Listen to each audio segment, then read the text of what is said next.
नमस्ते दोस्तों, स्वागत है आपका हिंदी एफएम नोवेल्स एक्सप्लेनेशन में। डिस्क्लेमर: यह वीडियो केवल मनोरंजन और शैक्षणिक उद्देश्यों के लिए बनाया गया है। इस उपन्यास में सभी नाम, पात्र, व्यवसाय, स्थान, घटनाएं या तो लेखक की कल्पना की उपज हैं या काल्पनिक तरीके से प्रयुक्त की गई हैं। ठीक है, चलो शुरू करते हैं। आदित्य चौहान, मेरे लिए एक पैकेट सिगरेट खरीद दो। आदित्य चौहान, दस्तावेज प्रिंट कर दो। आदित्य चौहान, गाड़ी पार्क करने में मेरी मदद करो। व्यस्त दफ्तर में आदित्य चौहान का ओहदा जाहिर तौर पर बाकियों जैसा ही था, फिर भी वो एक सहायक बन गया। चाय परोसना, पानी डालना, सब कुछ उसके कंधों पर था। सिर्फ इसलिए कि तुम यहाँ नए हो और कम पढ़े लिखे हो, क्या तुम लोगों को इस तरह धमका सकते हो? आदित्य चौहान, तुम्हें क्या हो गया है? उन कपड़ों का क्या हुआ जो मैंने कल तुम्हें प्रेस करने को कहा था? लो बहन जियांग। आदित्य चौहान ने सीट के किनारे से एक सूट उठाया, दफ्तर में दौड़ा और मेज पर रख दिया। लियू जियांग ने छोटी काली स्कर्ट, पेशेवर पोशाक और हल्का मेकअप पहना हुआ था। एक जादू सा लग रहा था। ये उनका मैनेजर है, कंपनी की वाइस प्रेसिडेंट के साथ अपने अफेयर के दम पर हफ्ते के दिनों में कंपनी में दबंगई करता है। सिस्टर जियांग, कल मैंने कहा था कि मैं दोपहर में छुट्टी मांगूंगी और अभी तो 12 बज ही रहे हैं, देखो। आदित्य चौहान ने लिखित छुट्टी की पर्ची थमा दी, लेकिन लियू जियांग ने अधीरता से छुट्टी की पर्ची समेटकर एक तरफ फेंक दी। मेरी माँ ने कहा था, मैं आज नहीं आ सकती, जल्दी से काम पर वापस जाओ। सिस्टर जियांग, आपने कल ऐसा नहीं कहा था। कल कल था, आज आज है। क्यों, क्या आप अभी भी काम से छुट्टी लेना चाहती हैं? मेरा क्या, आप चाहें तो जा सकती हैं। क्या आप 3 गुना तनख्वाह काट सकती हैं? लियू जियांग ने तिरस्कार से अपने होंठ सिकोड़ लिए और उसकी तरफ देखा तक नहीं। आदित्य चौहान ने अपनी मुट्ठियां कस लीं और एक शब्द भी नहीं बोला, बस चुपचाप अपना मोबाइल फ़ोन निकाला और बाहर चला गया। मोबाइल फ़ोन पर 2 मैसेज आए, जो ब्लाइंड डेट वाले ने भेजे थे। आप अभी तक क्यों नहीं आई? मैं कब से आपका इंतज़ार कर रही हूँ। बस आ जाओ। आदित्य चौहान ने 2 शब्दों में जवाब दिया और नीचे की ओर दौड़ पड़े। अगर आप काम से अनुपस्थित रहेंगे तो आप काम से अनुपस्थित रहेंगे। क्या ये सिर्फ कुछ 100 युआन नहीं है? वह वैसे भी इस्तीफा देने की योजना बना रहे थे। ये सोचकर वह जल्दी से नीचे भागे, एक टैक्सी ली और बिहाईवान कैफ़े की ओर चल पड़े। जब हम कॉफ़ी शॉप में पहुंचे तो आदित्य चौहान ने अपने मोबाइल फ़ोन पर तस्वीरें देखीं और आखिरकार खिड़की के पास एक लड़की को सस्पेंडर स्कर्ट पहने देखा। वह अच्छी लग रही थी और 7 अंक हासिल कर सकती थी। उसने साफ सांस लेकर मुस्कुराया, जिससे लोग अनायास ही कुछ और नज़रें डाल बैठे। क्या तुम मेरी माँ हो जिसने तुम्हें ढूंढा? यह मैं हूँ, मेरा नाम आदित्य चौहान है। मैंने सुना है कि तुम बहुत अमीर हो। तुम्हारे परिवार में 2 इमारतें हैं। मुझे आश्चर्य है कि क्या ये सच है? 2 इमारतें? मेरी माँ ने मुझे बताया कि आपका परिवार एक कंपनी चलाता है और उसकी सालाना शुद्ध आय करोड़ों में है। आदित्य चौहान, मेरा परिवार इतना अमीर है, मुझे क्यों नहीं पता? क्या आप गलत समझ रही हैं? मेरे परिवार के पास ये सब नहीं है। मेरे परिवार के पास सिर्फ 2 मंजिला अपना बना हुआ घर है और कोई कंपनी नहीं है, लेकिन मेरी माँ ने एक छोटी सी दुकान खोली है। लड़की ने हैरानी से मुंह खोला, ये कैसे हो सकता है? क्या आप मजाक कर रही हैं? मैंने नहीं। आदित्य चौहान ने सिर हिलाया, अपनी ब्लाइंड डेट की जानकारी निकालो और देखो। क्या मेरे ऊपर वाली तस्वीर में वो व्यक्ति है? लड़की ने तस्वीर निकाली और देखा कि वो वाकई आदित्य चौहान की तस्वीर थी, लेकिन नाम आदित्य चौहान नहीं बल्कि चेन वानवान था। ये नाम देखकर उसकी उम्र अभी भी 38 साल थी और ज़्यादा से ज़्यादा 20 साल के आदित्य चौहान को देखकर लड़की हक्की बक्की रह गई। तुम नहीं? मैं नहीं हूँ, शायद इसलिए कि जानकारी गड़बड़ हो गई है। क्या तुमने मेरा बहुत समय बर्बाद नहीं किया? ये वाकई बहुत परेशान करने वाला है। लड़की इतनी गुस्से में थी कि उसने मेज़ पर रखा उबला पानी उठाया और सीधे आदित्य चौहान के चेहरे पर छिड़कते हुए कहा, तुम अभी भी एक छोटी सी दुकान चलाते हो, बेचारे भूत, बिल्कुल तुम्हारी तरह, तुम इसी लायक हो। ब्लाइंड डेट पर आओगे तुम? आदित्य चौहान गुस्से में धीरे से खड़ा हुआ। जाहिर है इसी औरत ने उससे संपर्क किया था और ब्लाइंड डेट पर आने को कहा था। पता चला कि यह एक गलती थी और रवैया बहुत बुरा था। तुम क्या देख रहे हो? क्या तुम अब भी मुझे मारना चाहते हो? मैं चाहती हूं कि सब देखें, क्या तुम किसी औरत को मारोगे? लड़की ने अपना बैग उठाया और कंधे पर फेंक दिया। वाह, मुझे बेकार में खुश रहने दो, क्यों ना हो, मुझे लगा कि मैं एक अमीर आदमी से मिली हूं। फिर लड़की ने अपना मोबाइल फ़ोन निकाला और अपनी माँ को एक वॉइस मैसेज भेजा, माँ, आपने मेरे लिए किसे चुना? अगर अयाओ को ये पता चल गया तो हम भविष्य में शादी कैसे कर पाएंगे? भविष्य में मेरे लिए ऐसी गड़बड़ियाँ ढूंढना बंद करो। मैं एक अच्छी जिंदगी जी रहा हूँ। इतना कहकर वह गुस्से से उठी और आदित्य चौहान को सीधे धक्का दिया। देखो, तुमने कितने घटिया कपड़े पहने हैं, बाहर निकलो। लड़की बाहर चली गई और आदित्य चौहान कॉफी शॉप में अकेला रह गया। गीले कपड़ों को देखकर वह बस मन ही मन बदकिस्मती को कोस सकता था। 2 कप कॉफी के पैसे देकर वह बाहर गया और पाया कि टैक्सी अभी भी वहीं थी, इसलिए वह उसके पास गया और बोला, ड्राइवर, मुझे वापस जाना है। मैंने बस अपना फ़ोन निकाला और ऑनलाइन भुगतान करना चाहा। चले जाओ। एक दहाड़ के साथ भीड़ में अफरा तफरी मच गई। क्या हुआ? पलट कर देखा तो एक BMW सीधे आदित्य चौहान के सामने वाली टैक्सी की ओर बढ़ रही थी।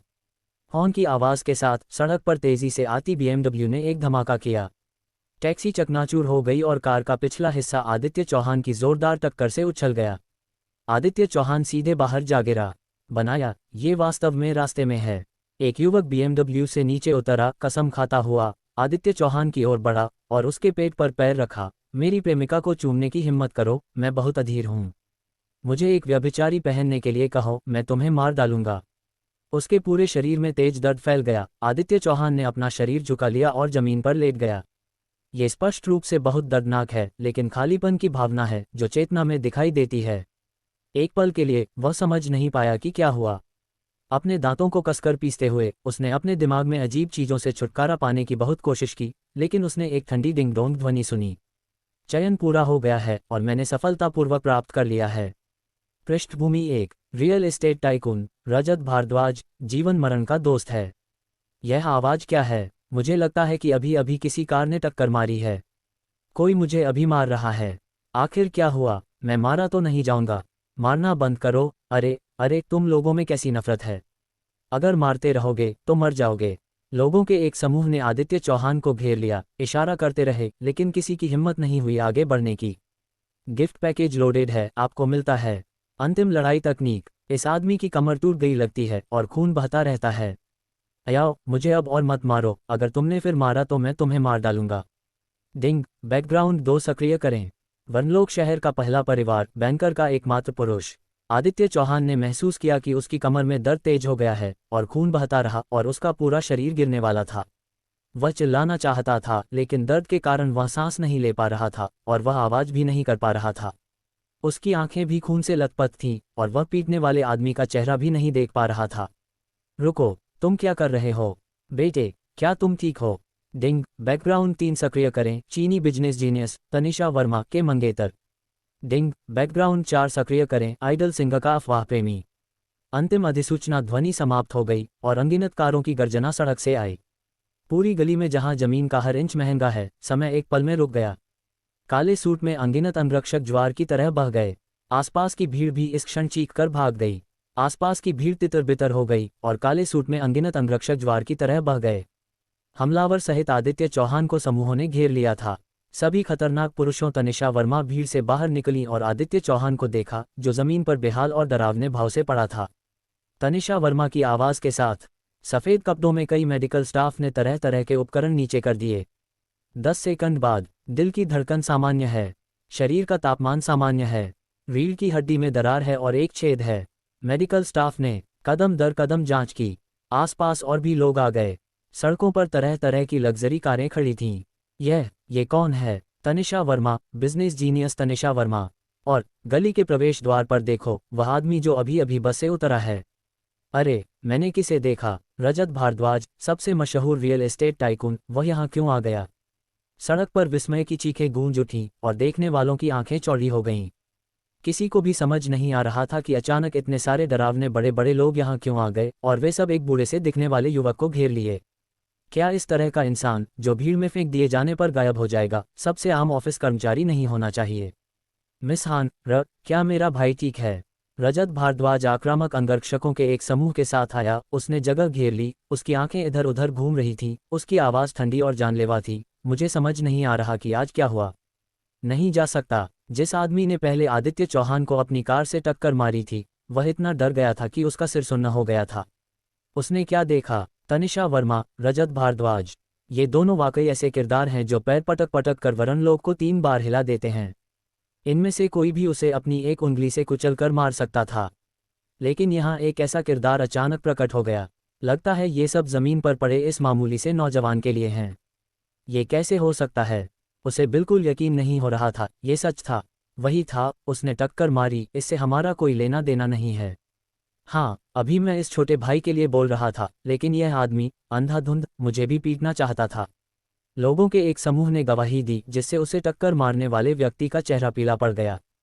कुछ ही दूरी पर सुनहरे फ्रेम वाला चश्मा पहने एक व्यक्ति ने BMW की लाइसेंस प्लेट पर नजर डाली और सीधे एक संदेश भेजा। हालांकि केवल 10 सेकंड में वाहन के मालिक की जानकारी सुनहरे फ्रेम वाले व्यक्ति के मोबाइल पर भेज दी गई। चश्मे वाले व्यक्ति के मोबाइल फोन पर वह धीरे से आगे बढ़ा और बोला, आरोग्य लैब्स के उपाध्यक्ष के बेटे 21 वर्षीय राघव सिन्हा आरोग्य लैब्स के सुपरवाइजर हैं। उनके माता पिता के अलावा उनकी एक बड़ी बहन भी है। सुनहरे फ्रेम वाले चश्मे वाले उस आदमी को देखकर, जो जी जियाचेन की तरह उसकी सारी जानकारी पढ़ रहा था, राघव सिन्हा के होश उड़ गए और वह अनजाने में जमीन पर गिर पड़ा। तुम्हें इतनी साफ साफ कैसे पता चला? कुछ नहीं, मैंने तो बस किसी से नंबर प्लेट चेक करने को कहा था। सुनहरे फ्रेम वाले चश्मे वाला आदमी पीछे हटा और रजत भारद्वाज से बोला, बॉस अभी के लिए बस इतनी ही जानकारी। अगर आपको और जानना है तो मैं किसी और को पहचान बता दूंगा। जरूरत नहीं, चाहे वो कोई भी हो, मेरे भाई से टकराने के बाद आज बाहर नहीं जा पाएगा। रजत भारद्वाज से ने व्यंग्य किया और अपना सूट खींचने के लिए हाथ बढ़ाया। लेकिन बॉस, यहाँ एक और जानकारी है, शायद आपको उसे जानने में दिलचस्पी हो। सुनहरे फ्रेम वाले चश्मे वाले आदमी ने अभी अभी भेजे गए एक दस्तावेज पर क्लिक किया। ये राघव सिन्हा असल में यंग मास्टर जुआंग का हाई स्कूल का सहपाठी है। यंग मास्टर जुआंग। जमीन पर लंगड़ाता हुआ राघव सिन्हा मानो किसी तिनके का सहारा ले रहा था। उसने जल्दी से अपने हाई स्कूल के सहपाठी का नाम मन में ढूंढा और आखिरकार एक ऐसे छात्र का ख्याल आया जिसे वह अक्सर तंग करता था।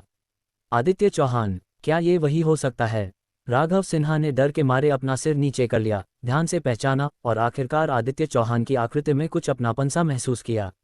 यह असल में आदित्य चौहान है। ये रजत भारद्वाज का भाई है और तनिषा वर्मा को भी जानता है। मैं यंग मास्टर जुआंग का सहपाठी हूँ। मैंने गलतफहमी की। जरूर कोई गलतफहमी हुई होगी। रुको, मैं यंग मास्टर जुआंग को समझाता हूँ, कृपया मुझे एक मौका दो। राघव सिन्हा उठे और उन दोनों के सामने घुटनों के बल बैठ गए। मौका? रजत भारद्वाज ने सिर झुकाकर गंभीरता से कहा, कोई संभावना नहीं है। आप चाहे जो भी हो, अगर आप मेरे भाई से टकराए तो आपको इसकी कीमत चुकानी पड़ेगी। लेकिन चूंकि आप मेरे भाई के सहपाठी हैं, इसलिए मैं आपकी जान बख्श सकता हूँ। बॉस जू, सुश्रीहान प्र और यंग मास्टर जुआंग की कमर की हड्डियां जरूर टूट गई होंगी। यहाँ ऑपरेशन के लिए पर्याप्त उपकरण नहीं हैं। हम किसी पेशेवर अस्पताल में ही जा सकते हैं। जमीन पर लेटे डॉक्टर ने अपना मास्क उतारा और बोले, क्या इसका इलाज हो सकता है? क्या कोई और परिणाम होगा? ये सुनकर तनिषा वर्मा का चेहरा थोड़ा ठंडा पड़ गया। मिस तनिषा वर्मा, चिंता न करें, जब तक उपकरण पर्याप्त हैं मैं खुद सर्जरी कर दूंगा और कोई समस्या नहीं होगी। तो मैं डॉक्टर नितिन कपूर को धन्यवाद देना चाहूंगी। तनिषा वर्मा ने सिर हिलाया। हालांकि आसपास के लोग बार बार चिल्ला रहे थे। डॉक्टर नितिन कपूर राजपुर के सबसे अच्छे डॉक्टरों में से एक। कहा जाता है कि वह आयुर्वेद मेडिकल कॉलेज में पढ़ाते हैं और आसानी से अस्पताल से बाहर नहीं जाते। वह सचमुच यहाँ आए थे।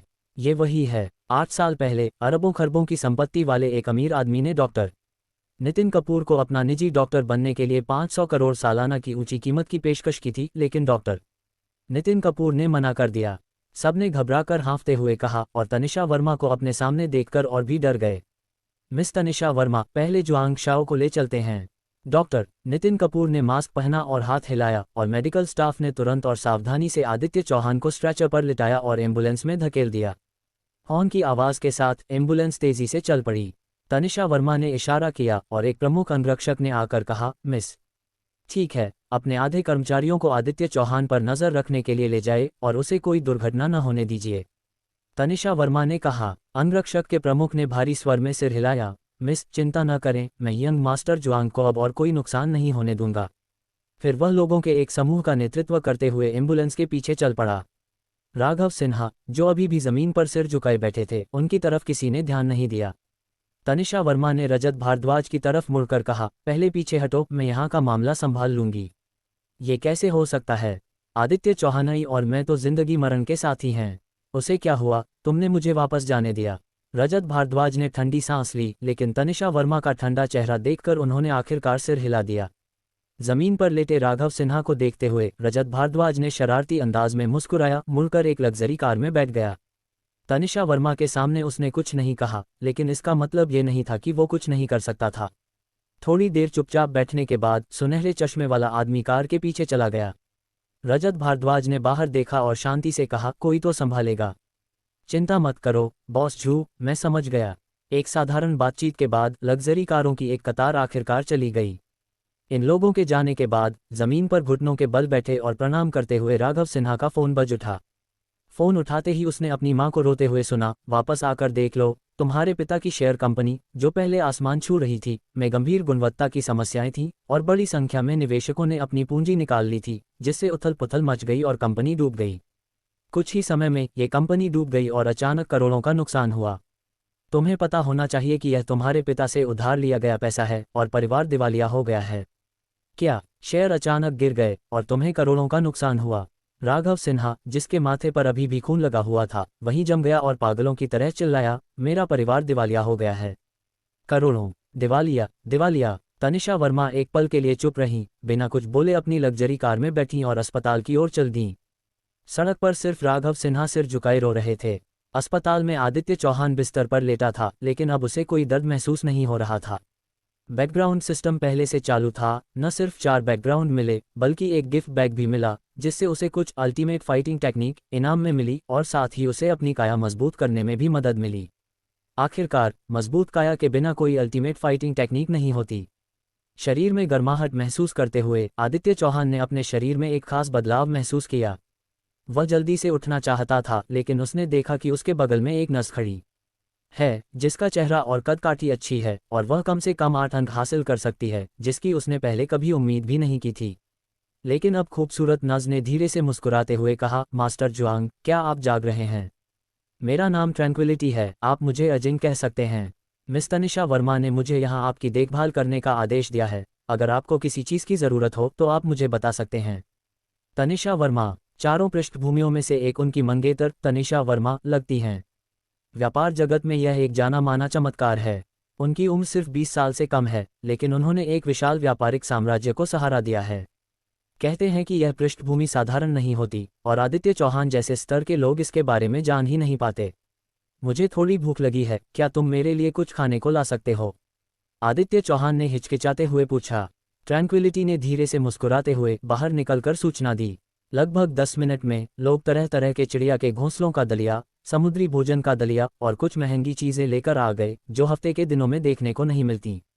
पहली नज़र में यह एक बेहतरीन टॉनिक था और आम लोगों ने इसे खा लिया। मुझे डर है कि मेरी नाक से खून बहने लगेगा, लेकिन ये महंगी चीज़ें जो बाहर भी नहीं मिलती, अब उनके सामने रखी हैं। ये सच है। आदित्य चौहान को आखिरकार यकीन हो गया। उसने सचमुच बैकग्राउंड सिस्टम चालू कर दिया। उसकी जिंदगी कुछ अलग सी लग रही थी। बिल्कुल सच है, और ये सबसे ताज़ा है। हमने पास के 5 सितारा रेस्टोरेंट को खास तौर पर इसे ताज़ा बनाने दिया है। इस रेस्टोरेंट की मालकिन अब भी सुश्री तनिषा वर्मा हैं। ट्रैंक्विलिटी ने मुस्कुराते हुए चीज़ें अंदर रखीं और मेज़ पर रख दीं। आदित्य चौहान ने लापरवाही से दलिया का कटोरा उठाया और एक घूंट लिया। मुंह में जाते ही मेरी आंखें तिरछी हो गईं। ये वाकई बहुत स्वादिष्ट था। अमीरों की जिंदगी अलग होती है। इसे खाते हुए ऐसा लग रहा है जैसे मैंने पहले जो कुछ भी खाया था वो सब सुअ का खाना था। सिस्टम के बदलाव की वजह से आदित्य चौहान, जिनका शरीर अब लगभग ठीक हो चुका है, ने मेज़ पर रखी चीज़ें सीधे साफ कर दीं। ट्रैंक्विलिटी ने 5 लोगों के लिए चीज़ों को देखा और आदित्य चौहान ने उन सबको अकेले ही खा लिया और आश्चर्य से उसकी ओर देखा। इस आदमी का पेट तो अथाह है, क्या इतना खाने लायक है? निंगजिंग को अपना छोटा सा मुंह खोले देखकर आदित्य चौहान अपनी शर्मिंदगी छिपाने के लिए बस सूखी खांसी ही खा सका। मैं बाथरूम जा रहा हूं, तुम इसे टाल सकते हो। ये कैसे हो सकता है? ट्रैंक्विलिटी जल्दी से नीचे झुकी, अपने छोटे हाथों से आदित्य चौहान को सहारा दिया और उसे मजबूती से खड़ा होने दिया। आदित्य चौहान, जिसने पहले कभी इतनी सावधानीपूर्वक सेवा का आनंद नहीं लिया था, भावुक हुए बिना नहीं रह सका। सौभाग्य से उसे खुद उठने की जरूरत नहीं पड़ी, इसलिए उसने निंगजिंग को हुक्म देने दिया, शौचालय में गया, खड़ा हुआ और निंगजिंग के दरवाज़ा बंद करने के लिए बाहर जाने का इंतजार किया। आदित्य चौहान सीधा हुआ, अलग बाथरूम की तरफ देखा। वहां असल में एक आईना था। आईने में आदित्य चौहान से पहले कई बदलाव हुए थे। पहले उसकी लंबाई सिर्फ लगभग 1.6 मीटर थी। सिस्टम के मजबूत होने के बाद अब न्यूनतम लंबाई 1.8 मीटर से ज़्यादा हो गई है। इससे भी ज़्यादा हैरानी की बात यह है कि उसका चेहरा काफ़ी गोरा हो गया है, जिससे लोगों को एक हैंडसम व्यक्ति का एहसास होता है, लेकिन शायद यह उसके परम लड़ाई कौशल की वजह से है। उसकी आंखों में एक तेज़ आभा है। एक सुंदर चेहरे वाले हैंडसम लड़के की तुलना में वह अब एक सख्त आदमी बनने की ओर ज़्यादा झुका हुआ है। अपनी उभरी हुई मांसपेशियों के साथ वह एक परफेक्ट फिटनेस ट्रेनर जैसा है। यहाँ तक कि आदित्य चौहान खुद भी हक्का बक्का रह गया। धिक्कार है, ये बदलाव बहुत बड़ा है, मैं खुद को पहचान ही नहीं पाया। आदित्य चौहान ने निगल लिया और पानी चालू करने के बाद वह बाथरूम से बाहर निकल गया। ट्रैंक्विलिटी पहले से ही बाहर इंतजार कर रही थी और उसे वापस बिस्तर पर लिटा दिया। 1 घंटे बाद एक डॉक्टर तुरंत उसकी जांच करने आया। ये कैसे संभव है? जब मैं आधे दिन पहले वापस आया था तो मेरी कमर की हड्डियां टूट चुकी थीं और अब घाव लगभग ठीक हो गया है। डॉक्टर नितिन कपूर ने बेवकूफ़ी से उसकी कमर को देखा, मानो वह मतिभ्रम कर रहा हो। डॉक्टर, क्या मैं ठीक हूँ? आदित्य चौहान ने चिंतित होकर पूछा, इस डर से कि कहीं उसका राज खुल न जाए। नहीं, कोई बात नहीं। अगर कोई और होता तो शायद डॉक्टर नितिन कपूर दूसरे पक्ष को कुछ जांचों में सहयोग करने के लिए कहते ताकि पता चल सके कि क्या हो रहा है। लेकिन यह व्यक्ति तो यंग मास्टर जुआंग है, उसकी हिम्मत कैसे हुई? चाहे वह तनिषा वर्मा का मंगेतर हो या रजत भारद्वाज का जीवन मरण का भाई, वे ऐसे अस्तित्व नहीं है जिन्हें वह भड़का सके। यंग मास्टर जुआंग, आपकी शारीरिक स्थिति लगभग ठीक है, लेकिन सुरक्षा की दृष्टि से मैं फिर भी आपसे अनुरोध करता हूं कि आप हमारे साथ सहयोग करें और कुछ जांचें करें, वरना मुझे बहुत चिंता हो रही है। आखिरकार ये बहुत अनुचित है। डॉक्टर नितिन कपूर ने ईमानदारी से कहा। ठीक है। आदित्य चौहान के पास जांच करने के लिए इन लोगों के पीछे जाने के अलावा कोई विकल्प नहीं था। उसने पूरी दोपहर कड़ी मेहनत की और जब अंधेरा होने लगा तो सारे काम पूरे हो गए। क्या मैं अस्पताल से जा सकता हूँ? जब तक यंग मास्टर जुआंग तैयार हो आप कभी भी कर सकते हैं। डॉक्टर नितिन कपूर हल्के से मुस्कुराए। तो फिर आप सभी का इलाज के खर्च के लिए शुक्रिया। आपको इसकी चिंता करने की ज़रूरत नहीं है। सुश्री तनिषा वर्मा ने पैसे पहले ही दे दिए हैं। और हाँ, यह आपके अपने परिवार की संपत्ति है। अगर आप पैसे नहीं देंगे तो क्या ये संभव है कि वे आपसे पैसे मांगने की हिम्मत करें? मेरा अपना घर आप भूल गए? अरे हाँ, डीलर ने आपको अभी तक सूचित नहीं किया है ना? बैंकर, हाँ, दरअसल आपके पिता डीलर के नाजायज़ बेटे हैं। मौजूदा डीलर, मुझे नहीं पता कि पिछली पीढ़ी ने बहुत सारे बुरे काम किए थे या नहीं। अब सभी बच्चे लड़कियां हैं। डीलर उसे ढूंढने के लिए बेताब है। एक वारिस, यह अफसोस की बात है कि कोई लड़का पैदा नहीं हो सकता। अगर बेटी की शादी हो जाती है और परिवार की संपत्ति किसी दूसरे उपनाम वाले व्यक्ति को सौंप दी जाती है तो परिवार के वे पुराने पुरावशेष सहमत नहीं होंगे। तो उन्हें मेरे पिता के बारे में पता चल गया। हाँ, कुछ समय पहले उन्होंने आपके पिता का रक्त नमूना लिया और मूल्यांकन किया। आपके पिता एक रूढ़िवादी किसान हैं, इसलिए कोई गलती नहीं है। आपके पिता अभी जवान नहीं हैं और उनके विचार गहरे जड़ जमाए हुए हैं। परिवार के मुखिया का पद विरासत में मिलना उचित नहीं है। उनके बेटे होने के नाते आप अभी भी युवा हैं और यदि आप उन्हें पाल सकते हैं तो स्वाभाविक रूप से आप व्यापारी की आखिरी उम्मीद बन जाएंगे। तो मैं उत्सुक हूँ, बैंकर के पास कितनी संपत्ति है? बैंकर की संपत्ति? डॉक्टर नितिन कपूर एक पल के लिए स्तब्ध रह गए, खिड़की के बाहर की दुनिया की ओर इशारा करते हुए। जहां तक आप देख सकते हैं, अचल संपत्ति को छोड़कर पूरे वरनलोक का 50.00% हिस्सा बैंकर के पास है। जहां तक अचल संपत्ति का सवाल है, यह आपके जीवन और मृत्यु का सवाल है। बड़े भाई रजत भारद्वाज की संपत्ति आपके बड़े भाई साधारण नहीं है, इसके पीछे की शक्ति आश्चर्यजनक है, इसलिए बैंकर इसमें शामिल नहीं हुए। तो बात कुछ ऐसी है। आदित्य चौहान ने अपने सूखे होंठ चाटे और धीरे से मुस्कुराया। इस अध्याय का अंत उससे मदद मांगी। अयाओ, आखिर हो क्या रहा है? जियान फेग्युआन विला, इस शानदार घर में पहले अक्सर लोग आते थे, लेकिन अब ये काफी वीरान हो गया है। ली परिवार चाय की मेज के चारों ओर इकट्ठा हुआ। राघव सिन्हा का चेहरा पीला पड़ गया था। युहुआ ने ब्रांड नेम बैग को अपनी बाहों में जकड़ लिया, उसके चेहरे पर आंसू थे। पतिदेव, मैं क्या करूं? उन लोगों ने कहा है कि अगर वे कल पैसे वापस नहीं कर पाए तो वे आकर सारा सामान ले जाएंगे, यहाँ तक कि जमीन जायदाद भी। सब सील हो चुकी है और तब तक हम सिर्फ पुल के सिरे पर ही रह सकते हैं। मुझे क्या पता क्या करना है? मुझे कैसे पता? एक गंजा अधेड़ उम्र का आदमी मेज थपथपाते हुए खड़ा हो गया। मुझे तुम्हारे अच्छे बेटे अधर्म से पूछना है, इसका मेरे बेटे से क्या लेना देना है? अधेड़ उम्र की महिला मीना सिन्हा हक्की बक्की रह गई। इनका क्या काम? कल की घटना वनलोक में सुर्खियां बनी हुई थी। पता है इस बच्चे ने क्या किया? इसने तो व्यापारी के इकलौते बच्चे को ही पीट डाला और तनिषा वर्मा, रजत भारद्वाज, इन दोनों को भी डरा दिया। एक तो बेजोड़ व्यावसायिक प्रतिभा है, दूसरा वनलोक का रियल एस्टेट टाइकून। इनमें से कोई भी हमें बेमौत मरने के लिए काफ़ी है। और उन्होंने अभी तक कुछ नहीं किया, बस हमें थोड़ा सा रंग दिखाया है और हमारा ये हाल हो सकता है। अगर कोई मुकदमा कर दे तो एक ही शिकायत तुम्हारे बेटे को जेल में डालने के लिए काफ़ी है। और मेरे पास तो पैसे भी नहीं हैं। साफ है, इतने सालों में निजी फायदे के लिए खूब प्रचार हुआ है और जब ये बातें सामने आती हैं तो मुझे भी उन्हें भेजना पड़ता है। और तुम ये मत सोचना कि मुझे तुम्हारे किए घिनौने कामों के बारे में पता नहीं है। अधेड़ गंजे आदमी ने मीना सिन्हा की ओर इशारा करते हुए कहा, पिछले साल आपकी कंपनी में हुए घोटाले और टैक्स चोरी, क्या आपको लगता है कि आपने ये सब आसानी से कर लिया? मैं आपको बता रहा हूँ, कल जैसे ही मैं वापस आया, किसी ने हमारे दरवाजे पर सारी जानकारी पहुँचा दी। देवेंद्र सिन्हा तो पागल हो रहे हैं। सिर्फ एक ही दिन में उनका परिवार लगभग बर्बाद हो गया। और कल रात तो मैं बिल्कुल भी सो नहीं पाया और पूरी रात मैं सदमे में रहा। आज जब भी बाहर कोई हलचल होती है तो वे डरते हैं कि कहीं वे संपत्ति जब्त करने और गिरफ्तार करने ना आ जाएं। तो फिर हम क्या करें? हाँ हाँ आयाओ, मैंने सुना है यंग मास्टर जुआंग, क्या उसकी आपकी गर्लफ्रेंड निहारिका जोशी के साथ ब्लाइंड डेट नहीं हुई थी? मैंने आपसे पहले ही सुना था कि वे अभी भी सोशल मीडिया पर चैट कर रहे थे। राघव सिन्हा रोते हुए बोले, हाँ लेकिन तो क्या हुआ? याओहे ने आदित्य चौहान को पहले ही मना कर दिया है, उसका बीच बचाव करना बेकार है। अयाओ, मेरा मतलब है, चूंकि यह यंग मास्टर जुआंग अपनी पहचान छिपाकर इतनी साधारण लड़की के पास गया, तो क्या इसके कोई खास शौक हैं? हालांकि निहारिका जोशी कुछ हद तक सुंदर है, लेकिन यंग मास्टर जुआंग की पहचान के कारण उसे सुंदर महिलाएं चाहिए। मुझे नहीं पता कि कितने लोगों ने स्वेच्छा से खुद को आगे बढ़ाया, क्यों परेशान होना, क्यों नहीं? आप निहारिका जोशी से बात करें और उसे अपने साथ चलने के लिए कहें।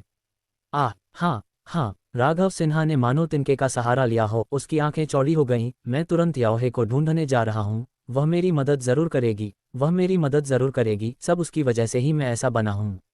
आधे घंटे बाद नान्युन स्ट्रीट। राघव सिन्हा, आपको क्या लगता है, आपने सच में अपनी गर्लफ्रेंड को दूसरे मर्दों के साथ चलने के लिए कहा था?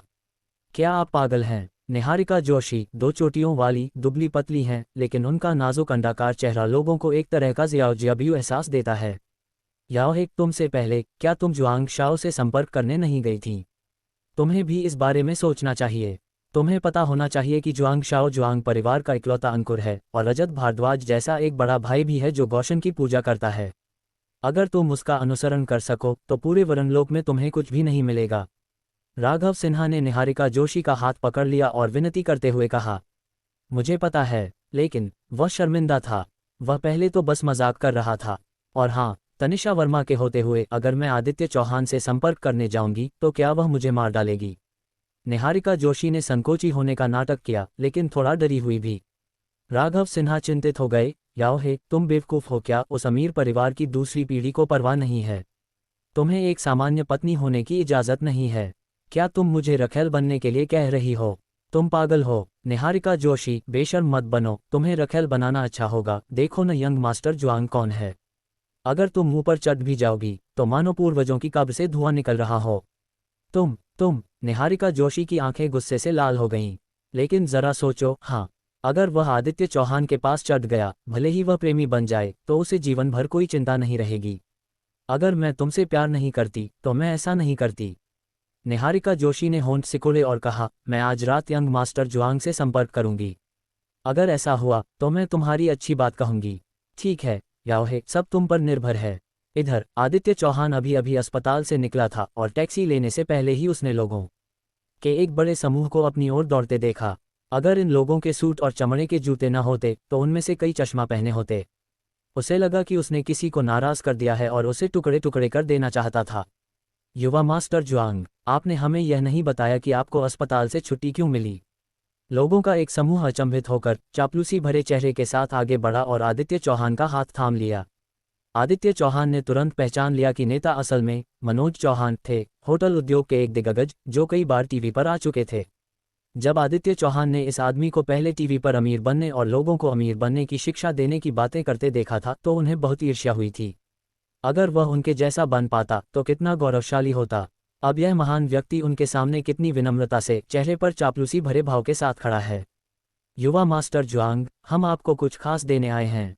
मनोज चौहान जोर से हंसे और एक अनुबंध पत्र निकाला। यह एक नए बने होटल समूह के लिए शेयर हस्तांतरण समझौता है। ये त्रिवेणी समूह आपका है। मुझे दे दो, बिना किसी कारण के तुमने मुझे ग्रुप दे दिया। आदित्य चौहान को घेरा गया और उसने कभी मैनेजमेंट सीखा ही नहीं था।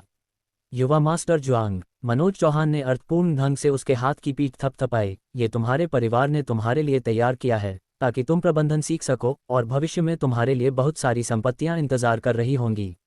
ये तो बस एक छोटी सी शुरुआत है, हो सकता है भविष्य में मैं अभी भी तुम्हारा अधीनस्थ रहूं। मेरे प्रबंधन के लिए आदित्य चौहान की आंखें चौड़ी हो गईं।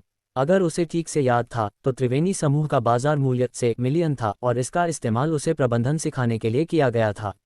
ये बैंकर बहुत अमीर है। मनोज चौहान ने इशारा किया और पीछे खड़े लोगों ने कुछ और ठेके निकाले। चिंता मत करो, और भी हैं। खुद को बहुत छोटा मत समझो, आखिरकार तुम अभी सीख ही रहे हो। यह अमृत स्पिरिट्स का ठेका है। यह आभरण प्लाजा का ठेका है।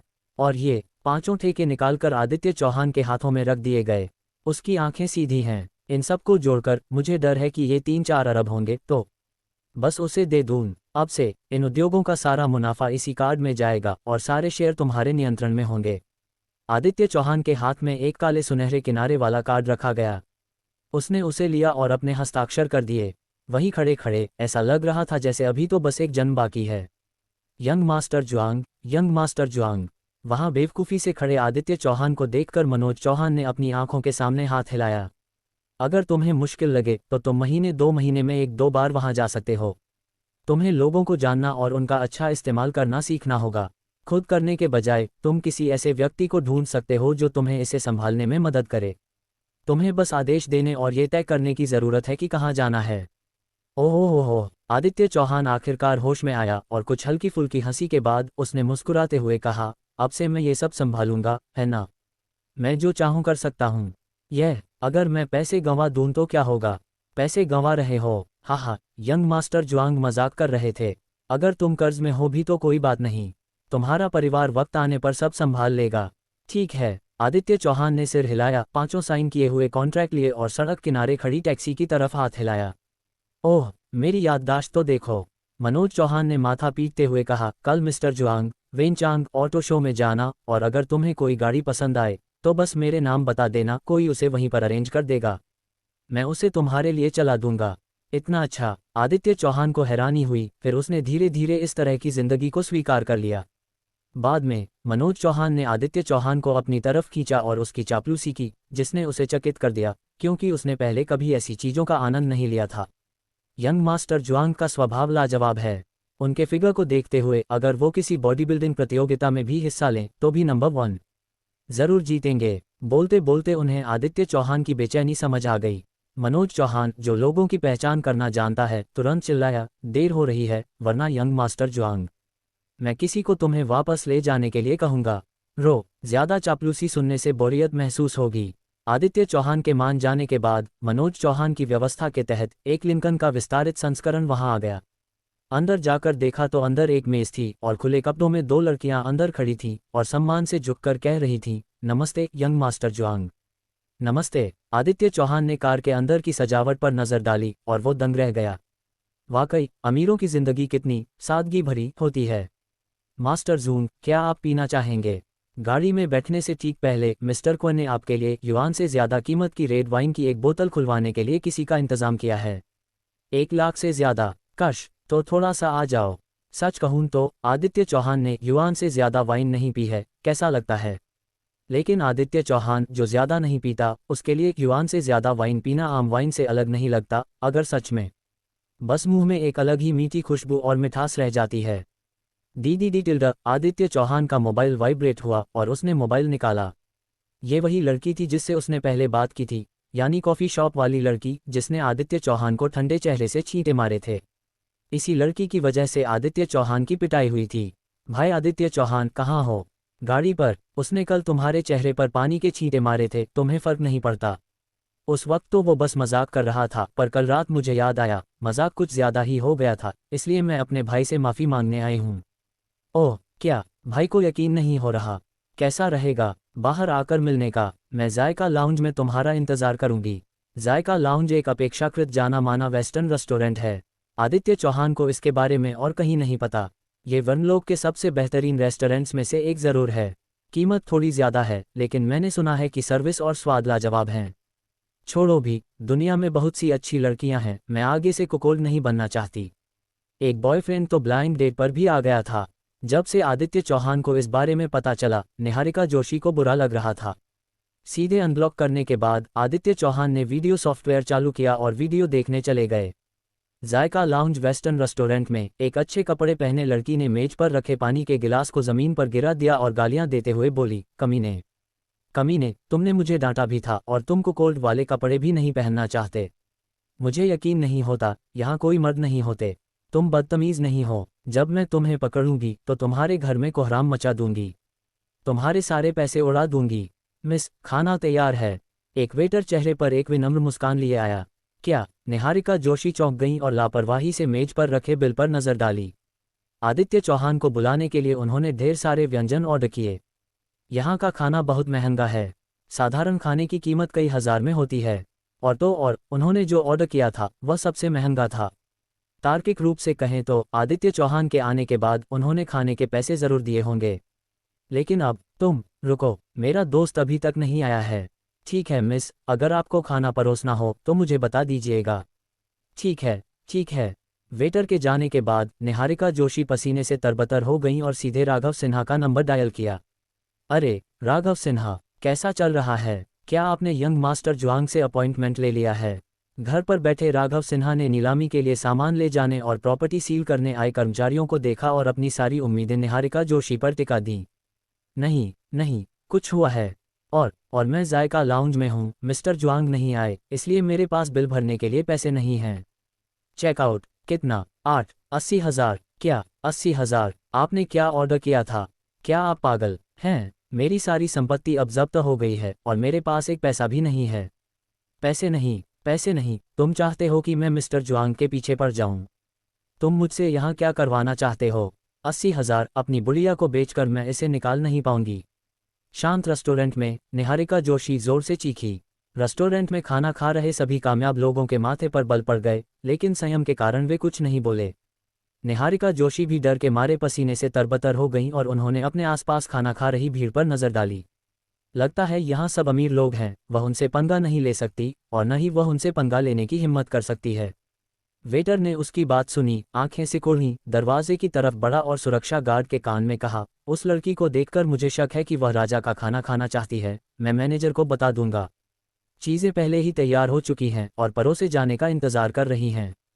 इसकी व्यवस्था भी निहारिका जोशी ने ही की है। अब पीछे हटने में बहुत देर हो चुकी है। यह अच्छा है। सुरक्षा गार्डों का एक समूह रेस्टोरेंट में घुस आया और ऐसे पहरा देने लगा जैसे कुछ हुआ ही ना हो। लेकिन जानबूझकर या अनजाने में उसकी नज़र निहारिका जोशी पर पड़ी। निहारिका जोशी स्वाभाविक रूप से जानती थी कि उनकी चीख ने ही इन लोगों को डरा दिया था। ये सोचकर कि उनके शरीर पर सिर्फ 1,000 युआन से ज्यादा हैं, उनका चेहरा पीला पड़ गया और वे अपने मोबाइल फ़ोन में कैसी को ढूंढती रहीं। मिस्टर वांग, मैं जायका लाउंज में डिनर कर रही हूँ, क्या आप आना चाहेंगे? हाँ, मैं हूँ। याहे, आज रात आप जो चाहें कर सकते हैं। बॉसकिन, मुझे आपकी याद आ रही है, क्या आप डिनर पर आना चाहेंगे? क्या समय नहीं है? बॉस लू, आपने बहुत दिनों से मुझसे संपर्क नहीं किया। मैं जायका लाउंज में हूँ, क्या आप आना चाहेंगे? क्या मुझे अपनी गर्लफ्रेंड बनने दो? रास्ते में आदित्य चौहान ने रेड वाइन की आधी बोतल पी ली, उसका चेहरा लाल हो गया था। अंदर आते ही उसे डकार आ गई। उसकी माँ शोभा मेहरा उस लिंकन लेंथेंडेड को देखकर सुन्न पड़ गई जिसने उनके बेटे को वापस भेज दिया। कल से अनगिनत महत्वपूर्ण हस्तियों के आने का सिलसिला जारी है, जिन्हें वे सप्ताह के दिनों में छू भी नहीं सकते। भेजने के लिए अनगिनत चीज़ें हैं, और ये चीज़ें, उनमें से एक भी वे अपनी ज़िंदगी की कमाई से नहीं खरीद सकते। मुझे सच में उम्मीद नहीं थी कि सिर्फ एक दिन में परिवार में ज़बरदस्त बदलाव आ गए हैं। शोभा मेहरा ने भावुक होकर अपने बुजुर्ग पिता की ओर देखा। मुझे उम्मीद नहीं थी कि मेरी पृष्ठभूमि इतनी शानदार होगी। रमेश मेहरा के हाथ में सफ़ेद जेड रंग का एक शतरंज का टुकड़ा था और वे उसे नीचे नहीं रख पा रहे थे। भेजने वाले के अनुसार ये शतरंज के कई मोहरे अकेले बिक सकते हैं। 1 लाख की ऊंची कीमत। शतरंज के इन मोहरों को जोड़ दें तो कीमत और भी ज्यादा है, और ऐसा कोई मोहरा नहीं है जो 1 करोड़ में न खरीदा जा सके। उसे हमेशा से शतरंज पसंद रहा है और जब उसे यह मोहरा मिला तो ये किसी सपने जैसा था। बुजुर्ग, आपकी पृष्ठभूमि इतनी खास है। उस समय, मतलब जब आदित्य चौहान के दादाजी थे, तब क्या आपने कुछ नहीं कहा? शोभा मेहरा ने उत्सुकता से पूछा। रमेश मेहरा ने सिर हिलाया। मैंने कुछ नहीं कहा। उस समय आशिम के दादा यानी मेरे पिता ने बस इतना कहा था कि हम यहाँ से भाग आए हैं। हमने परिवार के बारे में कभी कुछ नहीं कहा। इसके अलावा उस समय हम बहुत गरीब थे और कभी कभी हमारे पास खाने का भी पैसा नहीं होता था। मेरे पिताजी सिर्फ कुलीगिरी करने ही जा पाते थे। हर दिन उनके हाथ फट जाते थे और खून बहता था।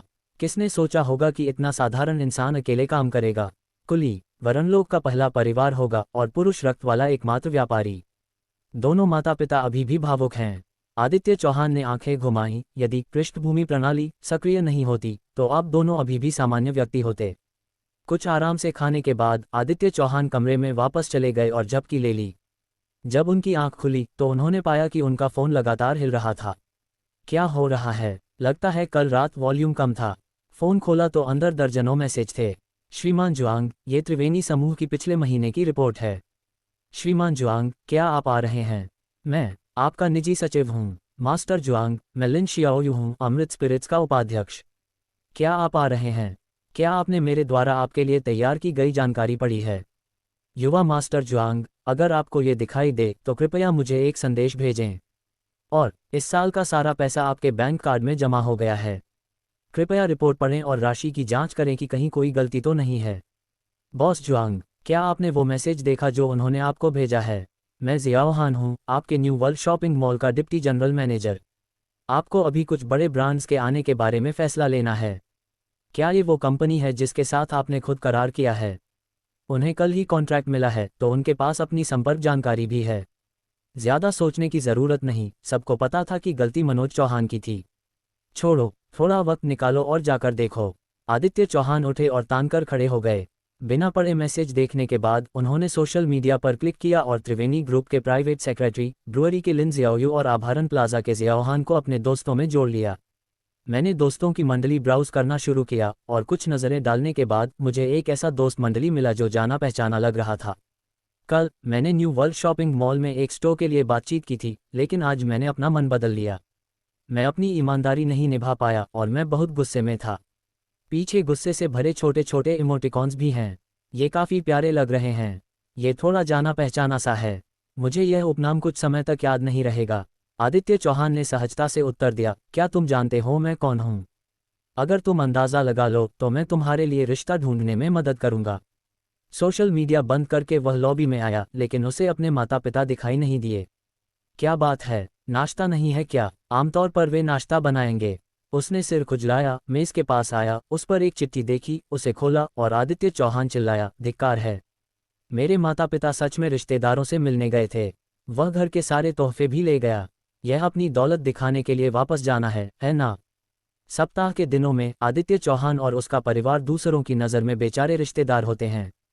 सप्ताह के दिनों में रिश्तेदारों से मिलने जाते समय दूसरों को डर रहता है कि वे इसका फ़ायदा उठाएंगे।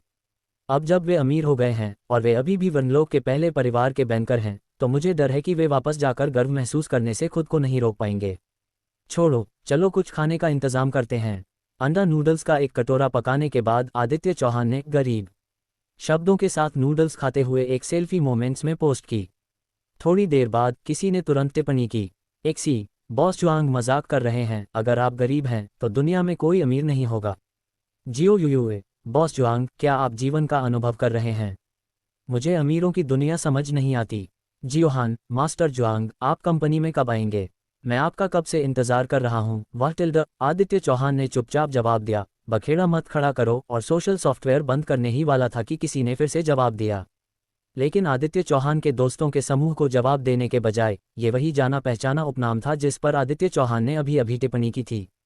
रिया शर्मा, मैं तुम्हें जानती हूँ आदित्य चौहान। तुम फिर भी मुझे अंदाज़ा लगाने दो, मेरे पास एक नोट है। तुम? आदित्य चौहान ने जवाब दिया। रिया शर्मा, वाह आदित्य चौहान, क्या तुम मजाक कर रहे हो? तुम नहीं जानते कि मैं कौन हूँ?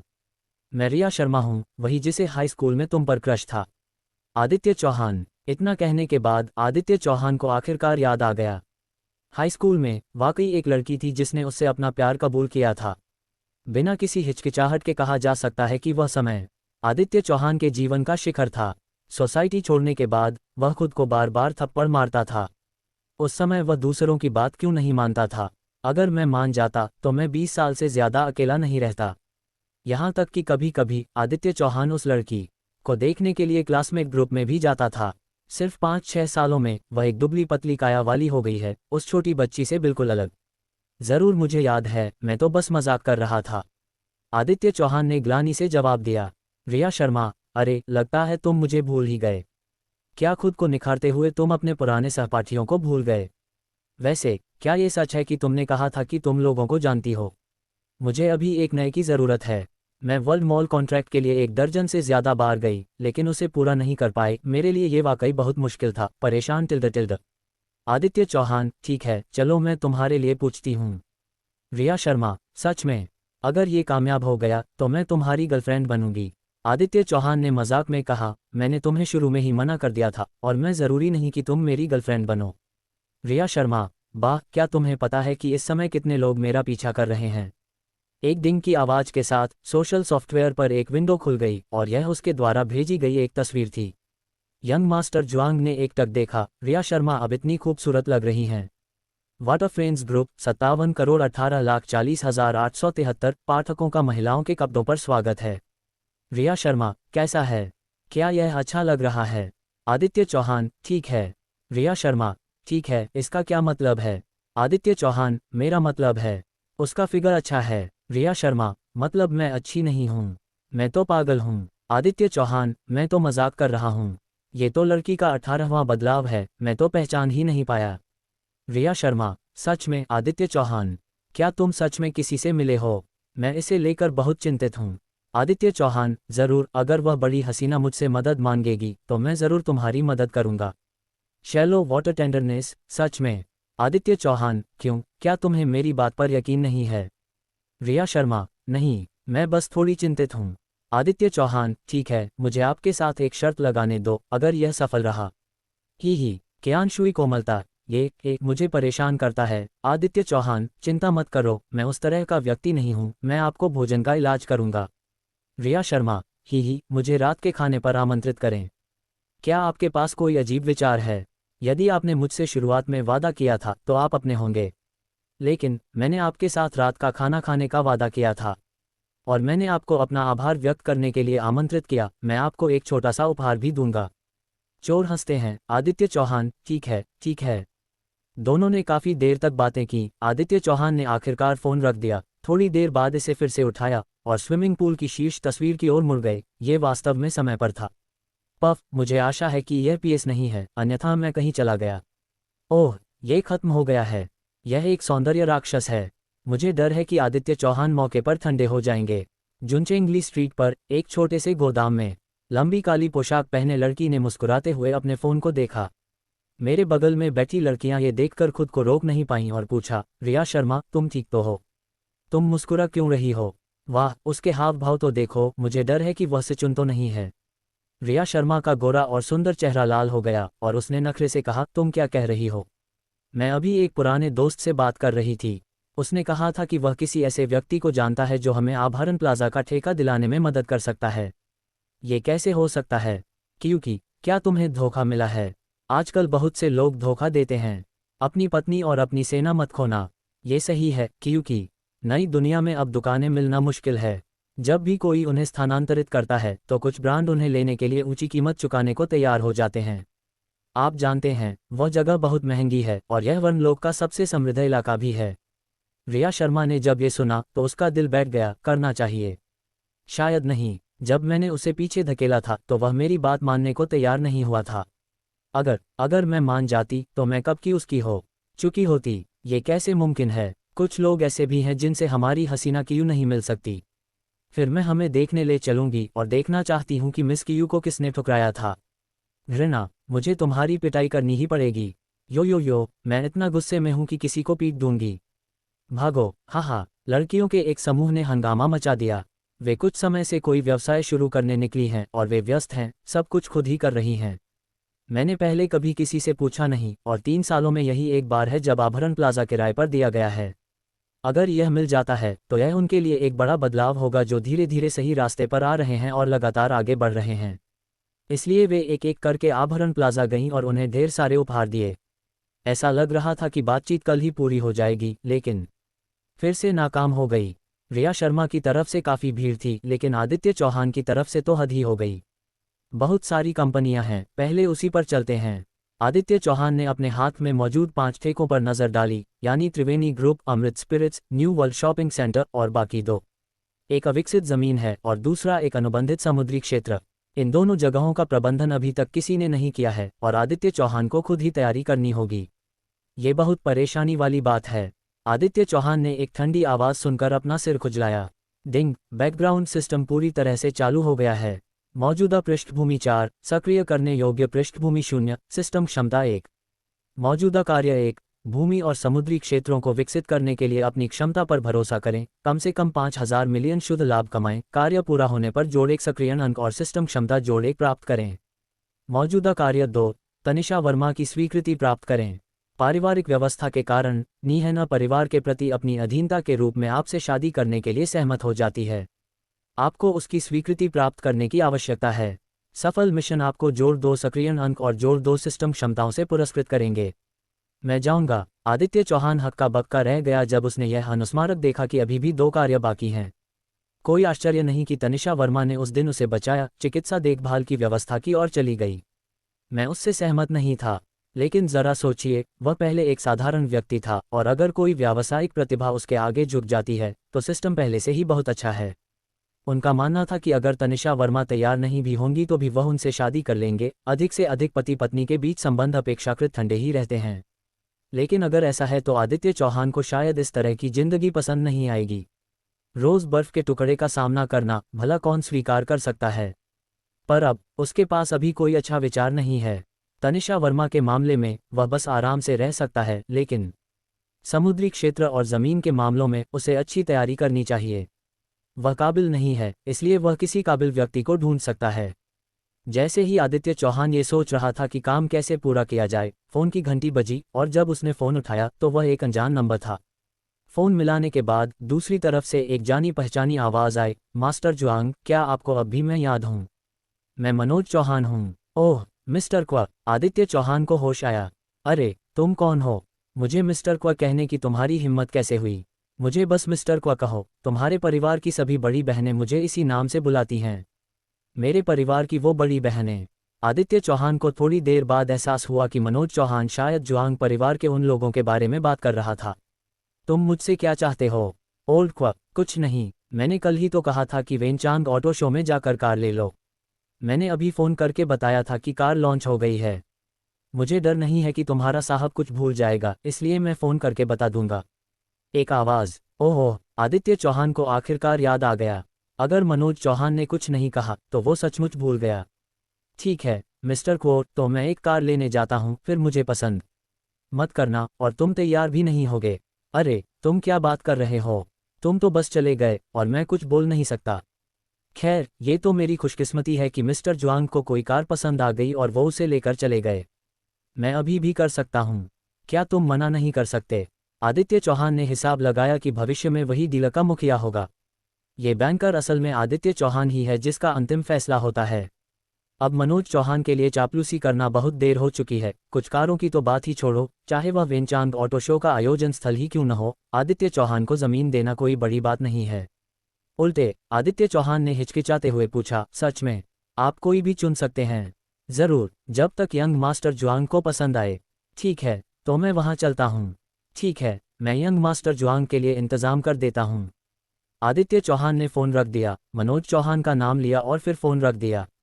सड़क के किनारे एक टैक्सी ढूंढो और ड्राइवर को बताओ कि कहाँ जाना है। राघव सिन्हा, क्या कर रहे हो? वेनचांग ऑटो शो का प्रवेश द्वार पहले से ही खचाखच भरा हुआ है।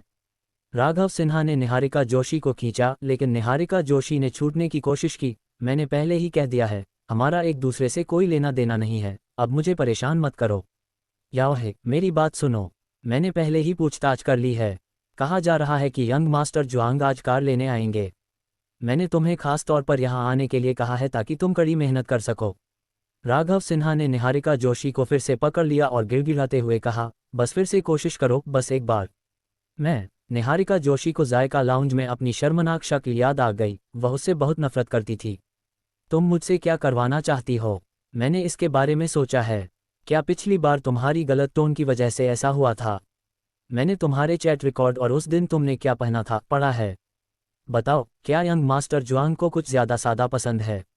इतना कहने के बाद निहारिका जोशी को याद आया, हाँ, मैं इतने दिनों से बेवकूफ़ बनने का नाटक कर रही थी। सोच रही थी कि यंग मास्टर जुआंग एक अमीर आदमी है और उस दिन उसने सस्पेंडर्स पहने हुए थे। तुम्हारा मतलब? ये सही है, तो मैंने आज तुम्हारे लिए भी उसी स्टाइल के कपड़े तैयार किए हैं। तुम फिर से ट्राई कर सकती हो, शायद मिस्टर जुआंग को पसंद आ जाएं। अब मेरे परिवार की सारी संपत्ति जब्त हो गई है और मेरे पास रहने के लिए भी जगह नहीं है। अगर अगर यह कामयाब हो गया तो जब मैं ठीक हो जाऊंगी तो मैं तुम्हें जो चाहोगी दे दूंगी। ठीक है, ठीक है। निहारिका जोशी ने राघव सिन्हा के दिए कपड़े लिए टॉयलेट में गई, कपड़े बदले और बाहर चली गई। मत बताओ, इस ड्रेस में तुम्हारा मिजाज ही अलग है। राघव सिन्हा की आंखें चमक उठीं और फिर उसने उसे प्रदर्शनी हॉल में धकेल दिया। थोड़ी देर में तुम्हारी और जुआंग शाओ की मुलाकात होगी। ओह, मैं समझ गई। निहारिका जोशी ने जल्दी से यूं ही इधर उधर घूमने का नाटक किया। राघव सिन्हा भी एक तरफ छिपकर देखने लगे। जब मैं छोटा था, आदित्य चौहान सचमुच आ गए थे। जेबों में हाथ डाले उन्होंने एक साधारण पोशाक पहनी हुई थी। प्रदर्शनी हॉल में धीरे धीरे चलते हुए। अरे, ये कार बुरी नहीं है। 40 युआन से ज्यादा, लेकिन बॉडी बहुत बड़ी है। आदित्य चौहान ने प्रवेश द्वार पर एक कार पर नजर डाली। कुछ नजरें डालने के बाद वह दूसरी तरफ चल पड़े। मैं जाऊंगा। 100 मिलियन से ज्यादा पोश। आदित्य चौहान फिर से रुक गए। पोश मॉडल ने कुछ पोज भी दिए।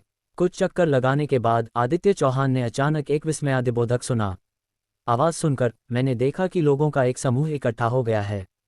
क्या हो रहा है? मैं जाऊंगा। कोएनिग्सेग। कीमत कितनी है? 4700 मिलियन। हे भगवान! आवाज सुनकर आदित्य चौहान वहां पहुंच गए। जिस चीज ने उनका ध्यान खींचा वह एक खूबसूरत स्पोर्ट्स कार थी जिसके दोनों ओर मॉडल खड़े थे। लोगों के एक समूह ने बेतहाशा अपनी लार निगल ली। अप्रत्याशित रूप से लगभग 5000 मिलियन युआन के साथ एक कोएनिग्सेग इस वेनचांग ऑटो शो में दिखाई दिया। आदित्य चौहान भीड़ को धकेलते हुए स्पोर्ट्स कार के पास आया और कार की बॉडी को हाथों से छुआ। ये कार बुरी नहीं है। अरे, तुम्हें क्या हो गया है? तुम क्या छू रहे हो? कुछ ही दूरी पर एक गंजा अधेड़ उम्र का आदमी खड़ा था जो खुश नहीं था। मुझे जो कार पसंद है उसे लोगों ने छुआ था और मैं तुरंत परेशान हो गया। आदित्य चौहान ने पीछे मुड़कर देखा। अरे, ये व्यक्ति जाना पहचाना लग रहा है।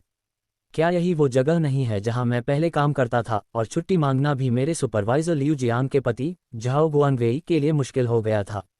मैंने सुना है कि मैंने 2 छोटी कंपनियां खोली हैं और खूब पैसा कमाया है।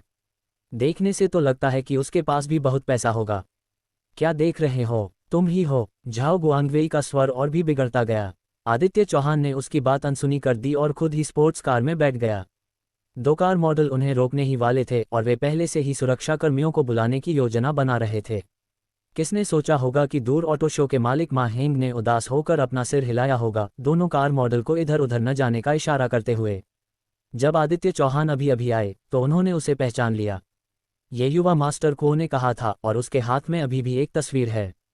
मनोज चौहान ने उसे आदित्य चौहान के बारे में सारी जानकारी बता दी थी। इससे पहले भी जब मनोज चौहान ने आदित्य चौहान की कार का भुगतान करने की योजना बनाई थी, लेकिन मा हेंग ने मना कर दिया था। उसकी राय में मनोज चौहान अकेले सारे लाभ नहीं उठा सकता था और उसने इस अवसर का उपयोग अपने करियर को आगे बढ़ाने के लिए एक कदम के रूप में करने की योजना बनाई। क्या हो रहा है? जब मैं अभी टेस्ट ड्राइव करना चाहता था तो तुमने मुझे क्यों रोका? ये बच्चा बस अंदर बैठा रहा और किसी ने परवाह नहीं की। झाओ गुआंगवेई का गुस्सा देखते ही बढ़ गया। आदित्य चौहान ने अपने होंठ सिकोड़ लिए। मैंने कहा था अगर यह व्यक्ति सही है तो उसे मिस्टर झाओ होना चाहिए, है ना? मेरा ख्याल रखने के बजाय अपनी पत्नी का ख्याल रखना बेहतर है। तुम्हारी पत्नी कंपनी में तोप का गोला बन गई है। लड़के, तुम क्या बकवास कर रहे हो? तुम मेरा अपमान कर सकते हो लेकिन मेरी पत्नी का अपमान मत करो। झाओ गुआंगवेई का चेहरा काला पड़ गया। उसकी आंखों में अब गुस्से जैसी सरलता नहीं थी। ठीक है। कार में बैठे आदित्य चौहान ने बगल में मुस्कुराती हुई मॉडल पर नजर डाली और समझ गया कि किसी ने उसे पहचान लिया होगा। तो चिंता की कोई बात नहीं, मैंने बस हाथ हिलाया। तुम्हारी पत्नी का मामला है, तुम किसी से जांच करवा सकते हो। मैंने जो कहा वो सच है और झूठ। तुम इतने बड़े हो, क्या तुम्हें फर्क करना नहीं आता? झाओ गुआंगवेई का चेहरा बार बार बदल रहा था। चाहे उसकी पत्नी के मामले सच हो या झूठ, उन्हें यहाँ नहीं बताया जाना चाहिए। वहाँ काफी भीड़ थी और उसके कई दोस्त भी आसपास थे। अगर ये बात बाहर आ भी गई तो क्या वो वनलोक में घूमने की हिम्मत रखता? हे, ठीक है बच्चे, मुझे काफी कुछ पता है, लेकिन मेरी पत्नी के बारे में मुझे विश्वास है कि उसे मुझ पर कोई अफसोस नहीं होगा। उल्टा, तुमने ही मेरे परिवार की प्रतिष्ठा खराब की है। यह मामला आसानी से नहीं सुलझेगा। झाओ गुआंगवेई इतने लंबे समय से वनलोक में है तो उसका कोई संपर्क कैसे नहीं हो सकता? वह तुरंत बाहर निकला, ऑटो शो का ऑफिस ढूंढा, दरवाजा खोला और अंदर घुस गया। धमाके के साथ ऑफिस में सबकी नजर उस पर पड़ी। बॉस झाओ, किसी ने उसे पहचान लिया। एक कदम आगे बढ़ा और मुस्कुराते हुए झाओ गुआंगवेई का हाथ थाम लिया। ये व्यक्ति कोएनिग्सेग का प्रभारी जू कुन और झाओ गुआंगवेई का पुराना दोस्त है। हफ्ते के दिनों में जब झाओ गुआंगवेई कोई कार खरीदता है तो वह हमेशा सबसे पहले जूकुन को चुनता है। बूढ़े जू, ये तुम्हारी गलती है। ओह, तुम कैसे कह रहे हो? तुमने इसे कहाँ नज़रअंदाज कर दिया? जूकुन अचंभित रह गया झाओ गुआंगवेई को देखकर, जो स्पष्ट रूप से शिक्षक से उसके अपराधों के बारे में पूछ रहा था और थोड़ा हैरान था। झाओ गुआंगवेई ने व्यंग्य किया, मैंने इन सालों में तुमसे ढेर सारी लग्जरी कारें खरीदी हैं, है ना?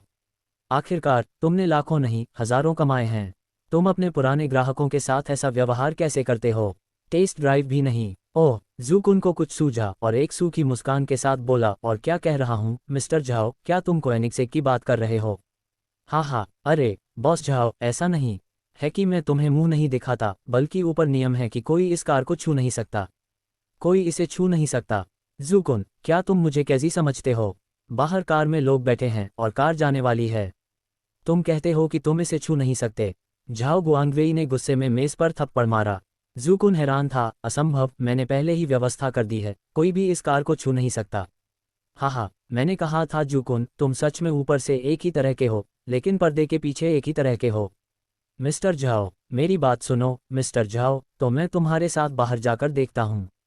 अगर तुमने यही कहा है तो मैं टेस्ट ड्राइव लेने वालों को बाहर निकाल दूंगा और फिर गार्ड्स को भी भगा दूंगा। तुम क्या सोचते हो? हे, मुझे उम्मीद है तुम सच कह रहे हो। झाओ गुआंगवेई के उलट, जो ऑफिस में किसी को ढूंढ रहा था, आदित्य चौहान प्रदर्शनी हॉल में कार में स्टीयरिंग व्हील को छूते हुए बैठा था। यह एहसास, मैं जाऊंगा, मुझे कुछ नहीं कहना है, और यह बिल्ट इन तो एकदम सही है। उसके बगल में बैठे मॉडल ने सिर झुकाकर मुस्कुराते हुए कहा, मेरा नाम लिन जियानियन है और मैं इस कार का इंचार्ज हूँ। कैसा रहेगा मैं तुम्हारे साथ घूमने चलूं? लिन जियानियन। आदित्य चौहान ने मॉडल पर नजर डाली, उसकी शक्ल प्यारी लग रही थी, ऐसा लग रहा था जैसे वह कुछ समय पहले ही काम से बाहर आए हो। जब वह बोल रही थी तब भी वह थोड़ी शर्मीली थी, उसका चेहरा लाल था। जहां तक फिगर की बात है, लंबा और पतला, निश्चित रूप से 8 अंक से ऊपर। ठीक है, गाड़ी में बैठ जाओ। आदित्य चौहान ने गाड़ी का दरवाजा खोला और उसके बगल में खड़ी दूसरी कार के मॉडल को मन ही मन अफसोस हुआ कि ऑटो शो का मालिक सामने आंख मार सकता है। ये युवक कोई साधारण इंसान कैसे हो सकता है? काश मैं ऊपर चढ़ पाता। बदकिस्मती से गाड़ी का दरवाजा खुल चुका था और लिन जियानियन चतुराई से गाड़ी में बैठ गया। जैसे ही गाड़ी में आग लगी, दहाड़ भी सुनाई दी। किसी जंगली जानवर की धीमी दहाड़ की तरह लोग उसे जीतने की चाहत रखते हैं। जैसे ही गाड़ी जाने वाली थी, एक व्यक्ति दौड़कर आया और गाड़ी रोक दी। रुको। उस व्यक्ति को आते देख लिन जियानियन का नाजुक शरीर कांप उठा और उसकी आंखों में हल्की घबराहट दिखाई दी। क्या हो रहा है? क्या मैंने नहीं कहा था कि इस गाड़ी की टेस्ट ड्राइव किसी को नहीं करने दी जाएगी? गाड़ी में कोई क्यों है? जूकुन ने एक कदम आगे बढ़ाया और दरवाज़ा खोलने के लिए हाथ बढ़ाया, लेकिन आदित्य चौहान ने उसे पहले ही बंद कर दिया था। कई बार कोशिश करने के बाद भी वह नहीं खुला। इसे मेरे लिए खोलो। क्या तुम्हें पता है कि इस कार का इस्तेमाल किस लिए होता है? और तुम खाने के लिए क्या कर रहे हो? क्या तुमने सच में किसी को कार भगाते हुए देखा? जूकुन पागल हो रहा था। उसने न सिर्फ एक बड़े क्लाइंट को नाराज किया, बल्कि अब तो ये कार भी लगभग टेस्ट ड्राइव के लिए ले जाई जा रही थी। अगर कुछ गड़बड़ हो जाए तो क्या उसे मैनेजर बनना जरूरी है? हे, क्या बात है? मैंने तुमसे झूठ तो नहीं बोला। अगर तुम एक कदम पीछे आ गए तो कार का साया भी नहीं रहेगा। झाओ गुआंगवेई हाथ जोड़े, पेट पर हाथ रखे और चेहरे पर उपहास से भरा हुआ बाहर चला गया। हालात बिगड़ते देख ऊपर ऑटो शो के मालिक ने भौहें चढ़ाईं और उसके बगल में खड़ा एक कर्मचारी जल्दी से नीचे आया। मैनेजर जू, इधर आओ, मुझे तुमसे कुछ कहना है। तुम किस बारे में बात कर रहे हो? ये कार प्रदर्शनियों, प्रसिद्धि और विज्ञापन के लिए है। ये बिल्कुल भी बिक्री के लिए नहीं है और यह स्टोर में मौजूद कार नहीं है। इसे दूसरी जगह से स्थानांतरित किया गया है। अगर इसे लटका दिया गया तो समय आने पर नुकसान की भरपाई कौन करेगा? जूकुन गुस्से में आदित्य चौहान की खिड़की की ओर दौड़ा और दहाड़ा, दरवाजा खोलो, तुम मेरे लिए दरवाजा खोलो। ये सुनकर आदित्य चौहान ने भौहें चढ़ाईं और धीरे से खिड़की नीचे कर दी। तुम्हें क्या हो गया है? किसने तुम्हें टेस्ट ड्राइव देने का वादा किया था? और तुम, लिन जियानियन, यह मत सोचो कि तुम ऊपर से एक विशेष प्रबंधन हो, तुम जो चाहो कर सकते हो, मानो या न मानो। मैं तुम्हें अकेले फ़ोन करके बता सकता हूं कि तुम कहां से आए हो, तुम वापस कहां जा रहे हो। तुम मेरे लिए जल्दी से दरवाज़ा क्यों नहीं खोलते? मैनेजर जू, मैं। लिन जियानियन के लाल होंठ थोड़े से खुले और फिर बंद हो गए। आदित्य चौहान ने लिन जियानियन की ओर देखा, वह भी अनुचित नहीं था। अब जबकि लोगों ने पहले ही कह दिया है, ये कार ऑटो शो में प्रदर्शित कार नहीं है, बल्कि उधार ली गई कार है। मैं दूसरों को अपने साथ कुछ करने के लिए मजबूर तो नहीं कर सकता, है ना? आखिरकार कार ने तो इसका भुगतान ही नहीं किया है। दरवाज़ा खोलकर आदित्य चौहान कार से बाहर निकले और फिर लिन जियानियन से कहा, क्या तुम कार बदलकर ड्राइव पर जाना चाहते हो? जूकुन ने सावधानी से कार बंद की, चाबी निकाली और लगभग आदित्य चौहान की नाक की ओर इशारा करते हुए चिल्लाया, क्या तुम दूसरी कार छूना चाहते हो? ड्राइव पर जाना चाहते हो? बाहर निकलो, यहाँ से तुरंत निकल जाओ। लिन जियानियन ने भी अपने लाल होंठों को कसकर भींच लिया और अपना सिर नीचे कर लिया। आदित्य चौहान ने कंधे उचका दिए और कुछ नहीं कहा। यहाँ की चीज़ें उनकी नहीं हैं और यहाँ की कार पूरी तरह से मनोज चौहान की देन है। अगर यहाँ कोई परेशानी हुई तो यह न केवल मनोज चौहान के लिए मुश्किलें खड़ी करेगी बल्कि उनके अच्छे इरादों पर भी पानी फेर देगी। अगर नहीं देते तो मत दो और जब मांगो तो बस कह दो कि तुम्हें नहीं चाहिए। आखिरकार इस कोएनिग्सेग के अलावा उसे बाकी सब ज़्यादा पसंद नहीं है। वापस जाकर देखो कि कौन से चैनल उपलब्ध हैं और एक और लग्जरी कार ले लो। ठीक है। आदित्य चौहान ने जेबों में हाथ डाला और जाने ही वाला था। झाओ गुआंगवेई ने तिरस्कार से व्यंग किया। निहारिका जोशी, जो पास ही खड़ी थी, ने यह देख लिया और बहुत खुश हुई। यह मेरे आने का सही समय था, यंग मास्टर जुआंग मुसीबत में हैं। ये सोचकर वह तेजी से दौड़ी, लेकिन उसके बगल में खड़े झाओ गुआंगवेई ने उसे देख लिया और उसकी कलाई पकड़ ली। ये योहे नहीं है। मैं कल रात वहां गया था और तुम्हें देख नहीं पाया और मैं तुम्हें पैसे देना चाहता था। जब निहारिका जोशी ने इस व्यक्ति को देखा तो उसे तुरंत अपराधबोध हुआ और वह वहां से जाना चाहती थी। तुम अभी भी वहां क्यों खड़े हो? तुम बाहर क्यों नहीं निकलते? ये देखकर कि आदित्य चौहान वहां से नहीं गया, जूकुन फिर दहाड़ा। ओह! आदित्य चौहान चुपचाप मुड़ा, इससे पहले कि वह एक कदम भी आगे बढ़ा पाता। कदमों की एक श्रृंखला सुनाई दी। मा हेंग, जिनका व्यवहार असाधारण था, जूकुन के सामने आए और प्यार से उनके कपड़ों का कॉलर भी ठीक किया।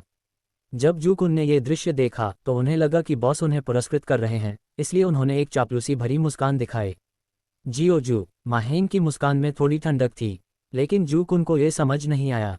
बॉस, आप कहें, मैं सुनूंगा। मा हेंग ने कुछ सेकंड सोचा और कहा, मुझे कल काम पर नहीं जाना है, वापस जाओ और अपना सामान पैक करो।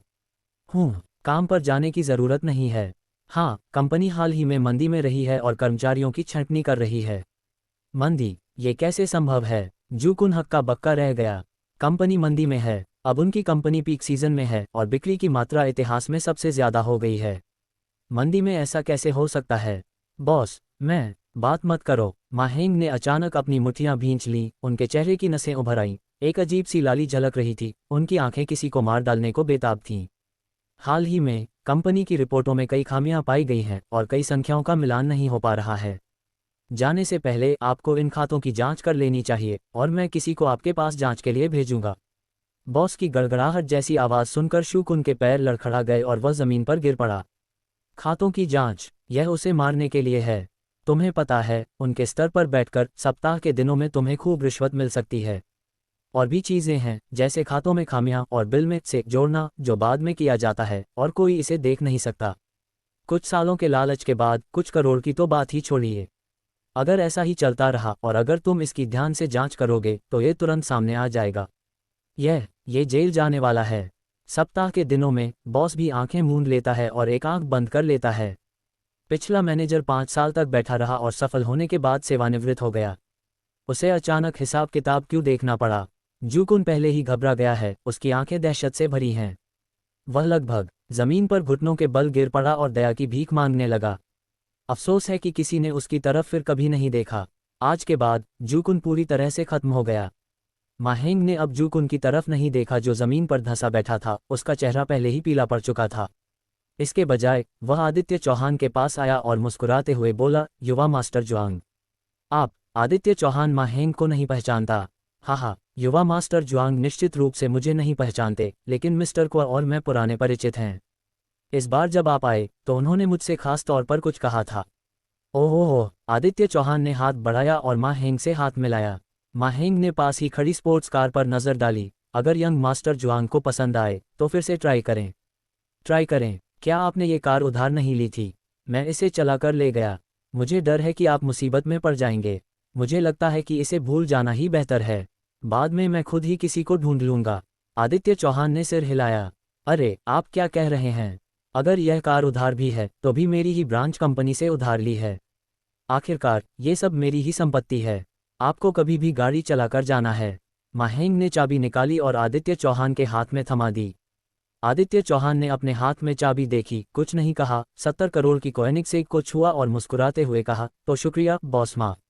शुक्रिया मिस्टर जुआंग, ओल्ड क्वो के दोस्त हैं, यानी मेरे माहेंग के दोस्त। ये तो बस एक कार है। माहेंग ने हाथ हिलाया और मुस्कुराते हुए कहा, मिस्टर जुआंग, क्या आप फ्री हैं? ऊपर जाकर एक कप चाय पी लीजिए। बॉस माँ ने मुझे आमंत्रित किया है, इसलिए मैं स्वाभाविक रूप से तैयार हूँ। ये कहकर दोनों ऊपर चले गए। झाओ गुआंगवेई। माहेंग के जाने से पहले उसने अपने बगल में बैठे लोगों को हाथ हिलाया। काले सूट वाला आदमी आगे बढ़ा। माहेंग ने कुछ शब्द कहे और काले सूट वाले ने तुरंत गंभीरता से सिर हिला दिया। फिर उन्होंने कुछ लोगों को खींचा। झाओ गुआंगवेई और जूकुन को सीधे पकड़ा, उन्हें बिठाया और बाहर चले गए। क्या कर रहे हो? तुम कैसे कह सकते हो कि मैं तुम्हारा पुराना ग्राहक हूं और तुम मेरे साथ ऐसा व्यवहार करते हो? मुझे जाने दो। झाओ गुआंगवेई घूर कर गुर्राए। उसके बगल में बैठी निहारिका जोशी ने अपनी लार निगल ली और आदित्य चौहान को ढूंढना चाहती थी, लेकिन उसकी हिम्मत नहीं हुई। झाओ गुआंगवेई ने उसे अभी अभी रोका था। उसे यकीन नहीं हो रहा था कि आदित्य चौहान ने उसे नहीं देखा। अगर आदित्य चौहान ने पूछने का इरादा किया तो उसके सारे कांड सार्वजनिक हो जाएंगे। सिर सिकोड़ते हुए निहारिका जोशी ऑटो शो से चली गईं। दूसरी ओर शुकुन शर्मिंदा था, उसे अपने पद से बर्खास्त कर दिया गया था और उसे अपने खातों की पूरी जांच करनी थी। उसके लिए इसका मतलब था कि न केवल वह पहले कमाए गए पैसे थूक देगा, बल्कि मुकदमा भी चलेगा और जेल का खाना भी उसका इंतजार कर रहा होगा। अगर वह बच भी गया तो भी उसके ऊपर लगा ये दाग उसके जीते जी कभी नहीं मिटेगा। अब कोई उसे इस्तेमाल करने की हिम्मत नहीं करता, उसका जीवन बेकार है। मास्टर जुआंग, कृपया। माहेंग ने उन दोनों की तरफ देखा तक नहीं, बल्कि आदित्य चौहान के साथ सीढ़ियों से ऊपर चली गईं और उसे महाप्रबंधक के कार्यालय में आमंत्रित किया। तभी काले पेशेवर परिधान में एक महिला सचिव आई, जिसने आदित्य चौहान की चापलूसी की और एक आकर्षक मुस्कान के साथ कहा, युवा मास्टर जुआंग, आपको कौन सी चाय चाहिए? ठीक है, जो भी चाहिए ऑर्डर कर लो। आदित्य चौहान सोफे पर बैठ गए। कहने की जरूरत नहीं कि यह सोफा वाकई आरामदायक और मुलायम है। सबसे अच्छा वाला ले लो। यंग मास्टर जुआंग आकर वो चाय का केक ला सकते हैं जो मैंने पिछली बार किसी से लाने को कहा था। ठीक है। सचिव ने अपनी कमर मोड़ी और चला गया, जबकि माहेंग मुस्कुराते हुए आदित्य चौहान के पास बैठ गया और पूछा, यंग मास्टर जुआंग, मैंने सुना है एल्डक्वा ने जमीन का एक टुकड़ा और समुद्र तट से जुड़ा एक टुकड़ा आपको पहले ही हस्तांतरित कर दिया था। ओह, उन्होंने आपको बताया? आदित्य चौहान सोच में पड़ गया। अरे, एल्डक्वा ने यूं ही कह दिया था, इसलिए मैंने उसे लिख लिया। दरअसल मेरा कोई दुर्भावनापूर्ण इरादा नहीं था। मैं बस यंग मास्टर जुआंग को याद दिलाना चाहता था कि यह ज़मीन ठीक है। आपके बड़े भाई रजत भारद्वाज के रहते कोई भी आपके लिए मुश्किलें खड़ी करने की हिम्मत नहीं करता। लेकिन ऐसा कहा जाता है कि हाईयू को एक नवधनाढ्य से लिया गया था और इस नवधनाढ्य ने अपना व्यवसाय साफ सुथरा नहीं शुरू किया था, इसलिए वह यंग मास्टर जुआंग को याद दिलाना चाहता था। ओह, क्या मिस्टर को ने तुम्हें नहीं बताया? इस नवधनाढ्य को लॉन्ग जुन कहते हैं। इस इलाके में वो काफ़ी मशहूर हैं। उन्होंने ब्लैक बॉक्सिंग खेलने वाले कई मुक्केबाजों को अपने अंगरक्षक के तौर पर भर्ती किया है। तुम्हारे अधीन कोई नहीं होता, इसलिए उससे निपटना मुश्किल होता है। लेकिन मेरे अधीन काफ़ी अंगरक्षक हैं। अगर यंग मास्टर जुआंग चाहें तो मुझे कभी भी बुला सकते हैं। माहेंग ने एक बिजनेस कार्ड निकाला और आदित्य चौहान को दिया। आदित्य चौहान ने माहेंग को गौर से देखा। मैं बॉस माँ की दयालुता जानता हूँ, लेकिन बॉस माँ बहुत उदार हैं। अगर भविष्य में कुछ होगा तो मैं, आदित्य चौहान, अगर हो सके तो मदद करूंगा। मास्टर जुआंग मजाक कर रहे हैं। मैं क्या कर सकता हूँ? ये वनलोक मेरे लिए मुश्किलें खड़ी कर सकता है। मैं उन्हें उंगलियों पर गिन सकता हूँ। इसके अलावा मैं, माहेंग, कम प्रोफाइल रखता हूँ और लोगों को आसानी से नाराज नहीं करता। माहेंग मुस्कुराए और हाथ हिलाए। सचिव भी वापस आए और उनके लिए एक कप चाय डाली। भले ही आदित्य चौहान को चाय के बारे में कुछ पता न हो, लेकिन इस चाय की खुशबू से ही लोगों को थोड़ा नशा सा हो जाता है। बेशक अमीरों की जिंदगी कितनी सादी और सादगी भरी होती है। चाय का प्याला उठाकर पीते हुए आदित्य चौहान ने संतुष्टि से सिर हिलाया। बल्कि ये सचिव था जिसकी आंखों में दर्द के भाव थे। आदित्य चौहान ने एक ही घूंट में कुछ हजार गिलास गटक लिए। बॉस माँ, हफ्ते के दिनों में लोगों का स्वागत करने के लिए ये चाय लाने को तैयार नहीं होंगे। आज इसे ला पाना ही इस युवक की पहचान साबित करने के लिए काफ़ी है, और वह शायद माहेंग से भी ज़्यादा खतरनाक है। युवा मास्टर जुआंग, मैं आपके लिए एक और कप चाय बनाऊंगा। सचिव ने मनमोहक मुस्कान के साथ आदित्य चौहान के लिए चाय डाली और जानबूझकर आदित्य चौहान के पास बैठ गया।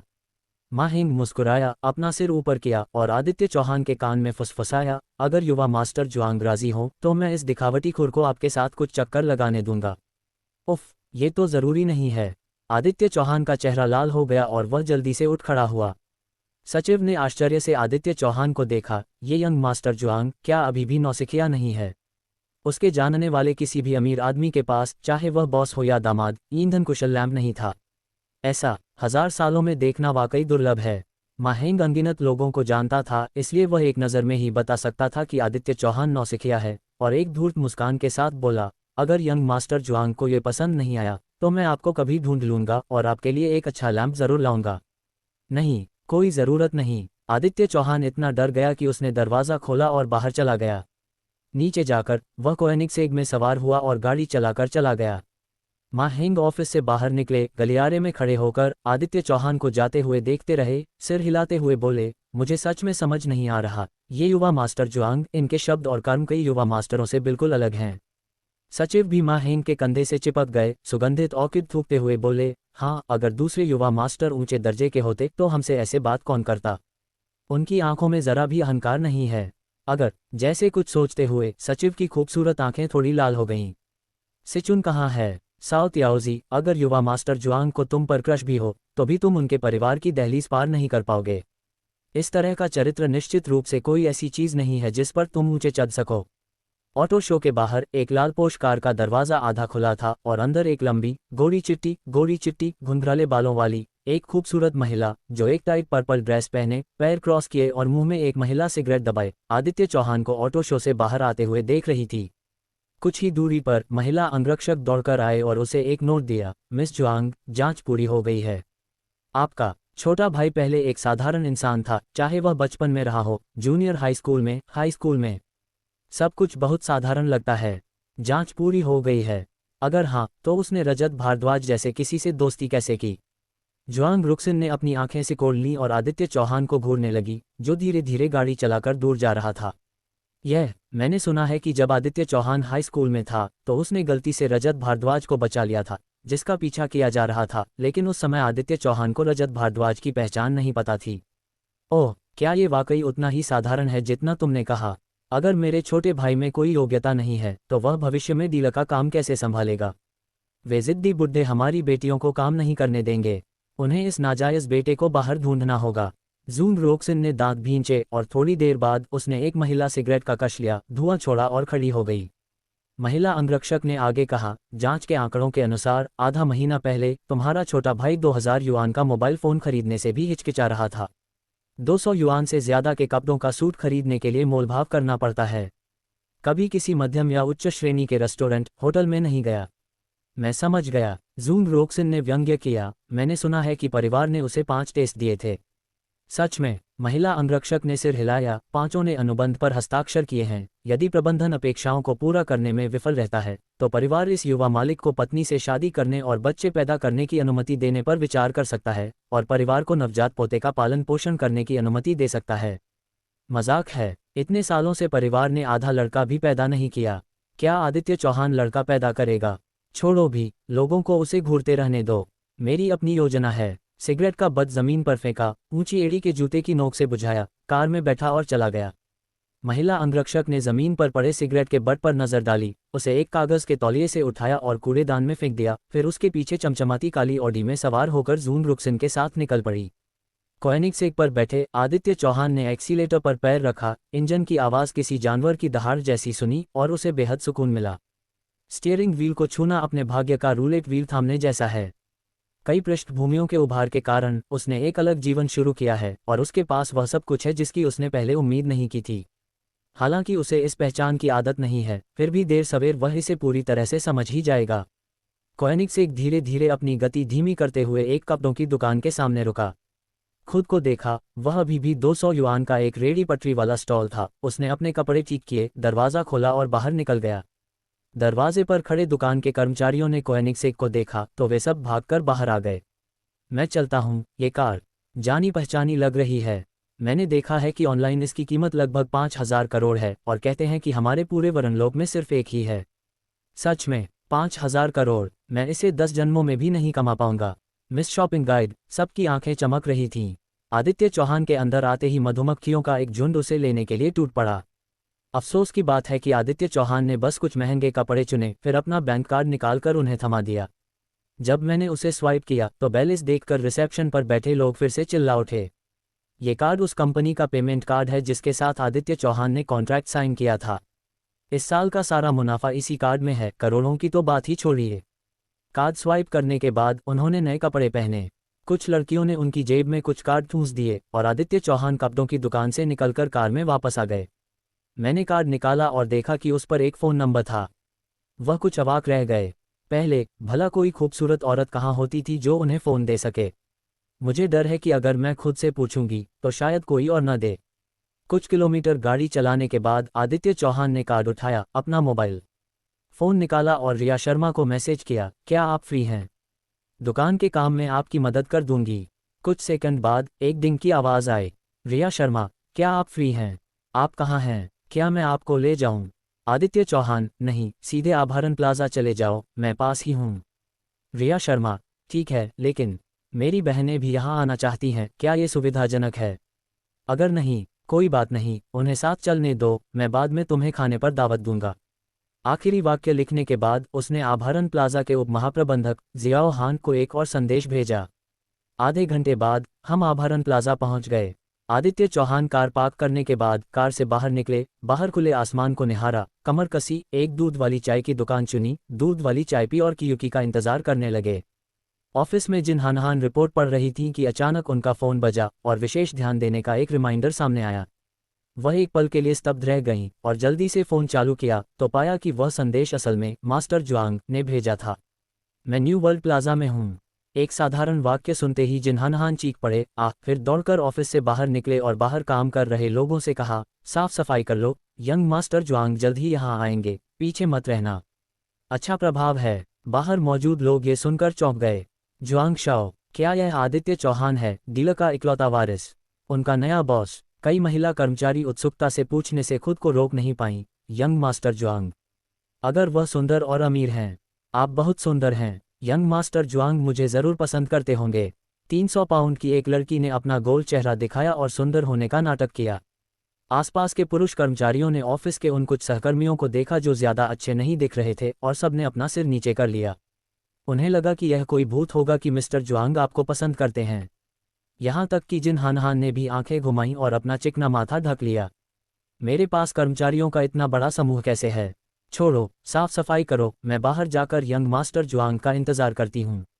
और हाँ, मुझे स्टोव की हालिया किराए की रिपोर्ट भी ला दो, मैं यंग मास्टर जुआंग को रिपोर्ट कर दूंगा। जिन हानहान इन अप्सराओं के समूह की तरह नहीं है, वह खुद भी अच्छी दिखती है और उसके कई बेटे हैं जो उसके पीछे पड़े हैं। इसके अलावा वह अपनी खाने की क्षमता पर निर्भर था और उसकी शिक्षा उच्च थी, इसलिए जब वह एक अमीर युवा मालिक से मिला तो वह चलने में असमर्थ नहीं होगा। उसका लक्ष्य तनिषा वर्मा जैसी एक मजबूत महिला है जो एक महिला शरीर के साथ पूरे वनलोक के व्यापारिक साम्राज्य को हिला सकती है। हालांकि इस नए बॉस के लिए जिन हानहान अभी भी एक अच्छी छाप छोड़ने का इरादा रखता है। अगर यह यंग मास्टर जुआंग एक विकृत व्यक्ति है तो सबसे बुरी बात यह है कि वह यहाँ से खुद ही चला जाएगा। अपनी क्षमता के साथ वह जहाँ भी जाती है पैसा कमा सकती है। इसके अलावा वह इन सालों से हमेशा से अपनी खुद की कंपनी शुरू करना चाहती थी। अगर उसे सचमुच कोई ऐसा बॉस मिल जाए जो उसे पसंद न करे तो वह उसे नौकरी से निकाल देगी और अपना खुद का व्यवसाय शुरू करेगी। दूध वाली चाय की दुकान पर लगभग आधे घंटे इंतजार करने के बाद रिया शर्मा कहीं नजर नहीं आईं। इसके बजाय वह किसी फ़ोन कॉल का इंतजार करने लगे। जूची, ये बच्चा, तुमने मुझे अचानक फ़ोन क्यों किया? जूची अपनी माँ के मायके से हैं। बचपन में उन्होंने आदित्य चौहान के साथ खूब समय बिताया था। बाद में आदित्य चौहान की गंभीर बीमारी के कारण उनकी माँ पैसे उधार लेने अपने मायके चली गईं।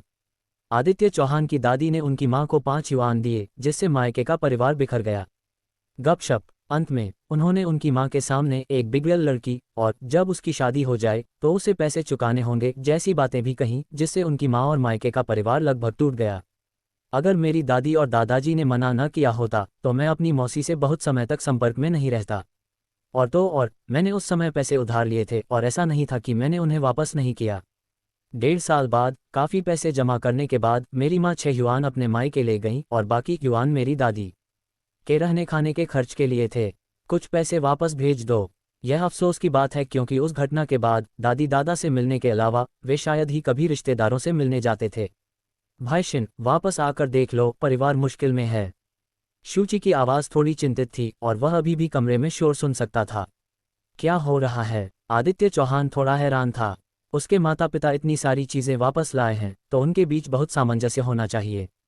अरे ऐसा नहीं है कि तुम्हें पता नहीं कि तुम्हारी मौसी हमेशा से तुम्हारी माँ से अनबन रखती रही हैं। इस बार तुम्हारे माता पिता ढेर सारी अच्छी चीज़ें लेकर आए हैं। उन्होंने तुम्हारी मौसी को जैद के कंगन भी दिए, लेकिन जब वे पहली बार वापस आए थे तो वे बहुत दयालु और मिलनसार थे। अगले दिन मेरी मौसी के बेटे चेंग हुआई ने तुम्हारे पिता का सफ़ेद जैद का शतरंज का सेट और यहाँ तक कि तुम्हारे माता पिता द्वारा अभी अभी प्राप्त किया गया बैंक कार्ड भी चुरा लिया। ये कैसे हो सकता है? क्या चेंग हुआई पागल है? आदित्य चौहान भी हक्का बक्का रह गया। उसे उम्मीद नहीं थी कि चेंग हुआई, जो बचपन में शर्मीला लगता था, ऐसा कुछ करेगा। अरे तुम्हें नहीं पता, चेंग हुआई पिछले 2 सालों से बाहर घूम रहा है और उसे पता ही नहीं है कि वह क्या कर रहा है। उसने कहा कि उस पर व्यापार के लिए 50 युआन से ज़्यादा का कर्ज है और उसने कभी घर जाने की हिम्मत नहीं की। वह सिर्फ 2 दिन पहले ही वापस आया है। मुझे उम्मीद नहीं थी। ठीक है, मैं वापस जाकर देखता हूँ।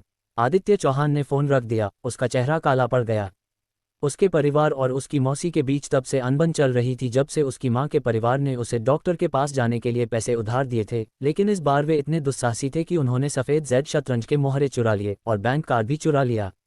मुझे समझ नहीं आ रहा, क्या यह आदमी बैंक कार्ड का पासवर्ड जानता है? मुझे उम्मीद है कि मेरे माता पिता ने यह मूर्खतापूर्ण बात नहीं कही होगी। ये बैंक कार्ड बैंकर द्वारा दिया जाना चाहिए और इसमें पैसे कभी कम नहीं होंगे। मोबाइल फ़ोन में उसने संचार सॉफ्टवेयर निकाला और रिया शर्मा को एक संदेश भेजा जिसमें उसे चौक में इंतजार करने के लिए कहा गया था। फिर जियाओहान को सूचित किया गया और उसे क्यूकी के लिए औपचारिकताएं पूरी करने के लिए कहा गया। आदित्य चौहान पार्किंग स्थल पर लौट आया, कोएनिग्सेग को न्यू वर्ल्ड प्लाजा से बाहर निकाला और वनलोक शहर के बाहर लव्या काउंटी टाउन की ओर चला गया। न्यू वर्ल्ड प्लाजा का प्रवेश द्वार। रिया शर्मा कुछ बहनों को युआन से ज़्यादा कीमत की एक व्यावसायिक गाड़ी में पार्किंग स्थल पर ले आए। मैंने एक कोएनिग्सेग को दहाड़ते हुए गुजरते देखा। चुनुआन ने पलटकर इस कार को देखा और आश्चर्यचकित हुए बिना नहीं रह सका और बोला, कोएनिग्सेग? मैं जाऊंगा, मैंने इसे 2 साल पहले ऑटो शो में देखा था, ये यहाँ क्यों है? क्या इसे कोई खरीद सकता है? कोएनिग्सेग, तुम्हारा मतलब 70 करोड़ वाली गाड़ी से है? बाइशिनशिन ने भी कार की खिड़की खोली और बाहर देखा। चुनुआन जब वापस आया तो वह काफ़ी देर तक बातें करता रहा। देखो मत, गंभीर काम करना ज़रूरी है। जल्दी से कार से उतर जाओ, आदित्य चौहान को ज़्यादा इंतज़ार मत करवाओ। रिया शर्मा ने कार का दरवाज़ा खोला, अपना बैग उठाया और उस दृश्य को याद किया जब उसने बचपन में आदित्य चौहान से अपने प्यार का इजहार किया था। वह मुस्कुराए बिना नहीं रह सकी। एक लाल, मैंने उसे बहुत समय से नहीं देखा था और मुझे नहीं पता कि यह कैसे हो गया। यो, तुम्हारी अभी शादी नहीं हुई है तो तुम दूसरों के बारे में सोचने लगी हो। बहनें मजाक करने से खुद को रोक नहीं पाईं, लेकिन समझदारी से कार से बाहर निकल गईं। रिया शर्मा ने अपने मोबाइल फ़ोन से उस पर नज़र डाली, लेकिन अंडरग्राउंड पार्किंग में सिग्नल नहीं था और उसे कोई जानकारी नहीं मिल रही थी। तुम फिर से क्यों? रिया शर्मा और बाकी लोग कार लॉक करने ही वाले थे कि उन्होंने देखा कि 40 साल की एक मोटी औरत मर्सिडीज से उतर रही है। उसके पीछे एक 20 साल का लड़का, जिसके बाल चिकने और चेहरा गुलाबी था, उस मोटी औरत के पीछे पीछे आ रहा था। इस मोटी औरत को देखकर रिया शर्मा के माथे पर बल पड़ गए और उसने बहनों को अपनी गति तेज करने के लिए कहा। मोटी औरत खुद को रोक नहीं पाए और व्यंग कसते हुए बोली, अपनी मेहनत बर्बाद मत करो। न्यू वर्ल्ड सिक्योरिटी सेक्शन का डायरेक्टर मेरा चचेरा भाई है और मैं अंदर ही अंदर बहुत से लोगों को जानती हूँ। क्या तुम्हें लगता है कि अगर तुम पहले ही बात कर दोगी तो तुम उसे पालोगी? अपनी थोड़ी सी पूंजी के साथ क्या तुम मुझसे लड़ने लायक भी हो? मोटी औरत का असली नाम झांग कुई है। जवानी में अपने सुडौल शरीर के बल पर उसने एक छोटी सी कंपनी खोली। अपने रूप रंग और कई बॉस की मदद से वह अच्छा प्रदर्शन करने में कामयाब रही। अफसोस की बात है कि बाद में जब उसकी चमक फीकी पड़ गई और वह अमीरों का दिल नहीं जीत पाई तो उसने गंभीरता से व्यापार करना शुरू कर दिया और उसने कुछ घटिया चेहरों का ख्याल रखा। वह आम समय में अच्छा नहीं है, लेकिन वह अभी भी रिया शर्मा और अन्य लोगों का दुश्मन है। रिया शर्मा, उसे अकेला छोड़ दो, चलो पहले देख लेते हैं। हाँ, हो सकता है तुम्हारी सहेली का इसमें कुछ हाथ हो। कई बहनें क्यूकी को मनाने लगीं। हालांकि रिया शर्मा के चेहरे पर उदासी छा गई। पिछले कुछ सालों में वह आदित्य चौहान का हालचाल भी पूछती रही है, ये जानते हुए कि आदित्य चौहान एक साधारण इंसान है। इस बार मैं यहाँ ये कहकर आई थी कि मुझे आदित्य चौहान से मदद चाहिए, लेकिन असल में मैं बस आदित्य चौहान से मिलना चाहती हूँ। जहाँ तक न्यू वर्ल्ड स्टोर की बात है, वह सफल होगा या नहीं, वह शुरू में किनारे पर थी। नतीजतन झांग कुई ने यह कह दिया, जिससे वह बहुत असहज महसूस करने लगी। ठीक है, चलो अंदर चलते हैं। रिया शर्मा ने आह भरी।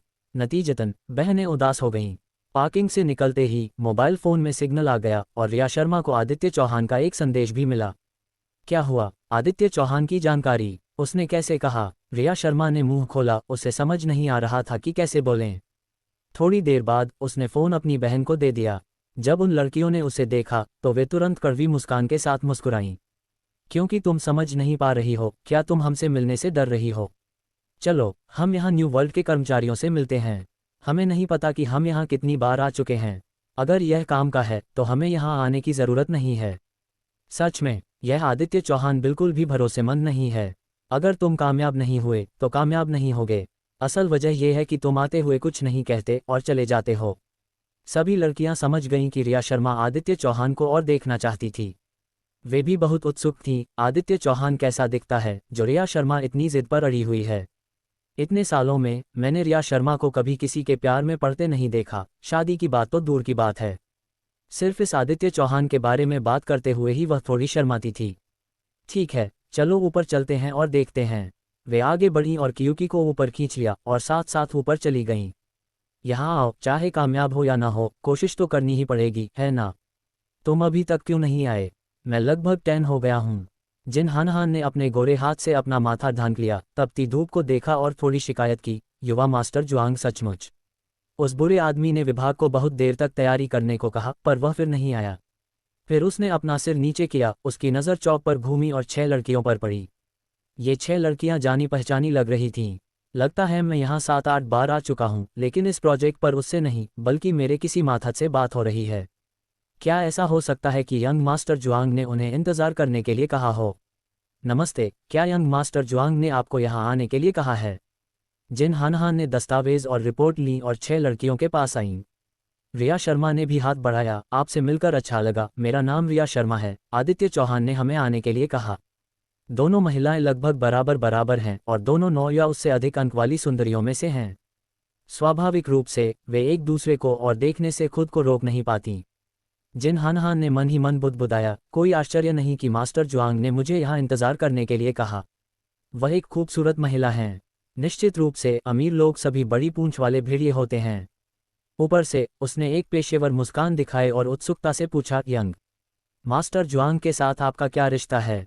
यह यंग मास्टर जुआंग के बारे में लगातार 2 बार बात करने के बाद रिया शर्मा थोड़ी उलझन में थीं। क्या आदित्य चौहान कोई साधारण इंसान नहीं है? तुम शाओ जुआंग कैसे बन गए? लेकिन उसने फिर भी ईमानदारी से कहा, मैं आदित्य चौहान की सहपाठी हूँ। मैं उसे उसी स्कूल से जानती थी जब मैं जूनियर हाई स्कूल में थी। ओह, बचपन का प्यार, समझ गया। जिन हानहान ने हाँ में हाँ मिलाए, अगर कोई बात है तो मैं तुम्हारा हल निकाल दूंगा। कुछ ठीक है। रिया शर्मा और भी उलझन में पड़ गई। जिन हानहान को देखने के बाद उसकी नज़र आखिरकार उसके बैज पर लिखे उप महाप्रबंधक जिन हानहान पर पड़ी। क्या तुम आभरण प्लाजा के उप महाप्रबंधक हो या मॉल की दुकानों के उप महाप्रबंधक? ओह, जिन हानहान ने अजीब तरह से पूछा, क्या यंग मास्टर जुआंग ने तुम्हें नहीं बताया? नहीं, उन्होंने कुछ नहीं कहा, बस हमें आने दिया। ठीक है। अमीर लोगों के मनोविज्ञान को न समझ पाने के बावजूद जिन हानहान ने गर्मजोशी से उनका स्वागत किया। अंदर आइए, मुझे याद है आप यहाँ कई बार आ चुके हैं। क्या आप कोई दुकान किराए पर लेना चाहेंगे? हाल ही में यहाँ एक बहुत अच्छी जगह है। खैर, कीमत की बात करें तो मैं आपको थोड़ी छूट दे सकती हूँ।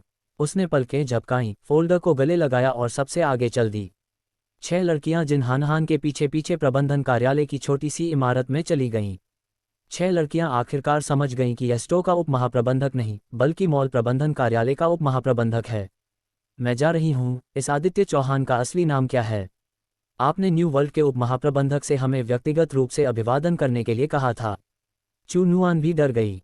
इतनी बार आने के बाद उन्हें सिर्फ रिसेप्शन दिखाई दिया और वहां एक और मैनेजर था। रिया शर्मा भी शंकाओं से भरी हुई थी और एक व्यंग्यात्मक मुस्कान के साथ बोली, पता नहीं, आदित्य चौहान बचपन में काफ़ी रहस्यमयी थे। दरअसल केवल वह अपने दिल में जानती थी कि जब वह बच्ची थी तो आदित्य चौहान रहस्यमय नहीं था बल्कि अंतर्मुखी था, अक्सर अकेला चलता था, उसका कोई दोस्त नहीं था और उसे हमेशा परेशान किया जाता था। रहस्यमयी? अच्छा, शायद ये कोई अदृश्य अमीर दूसरी पीढ़ी है।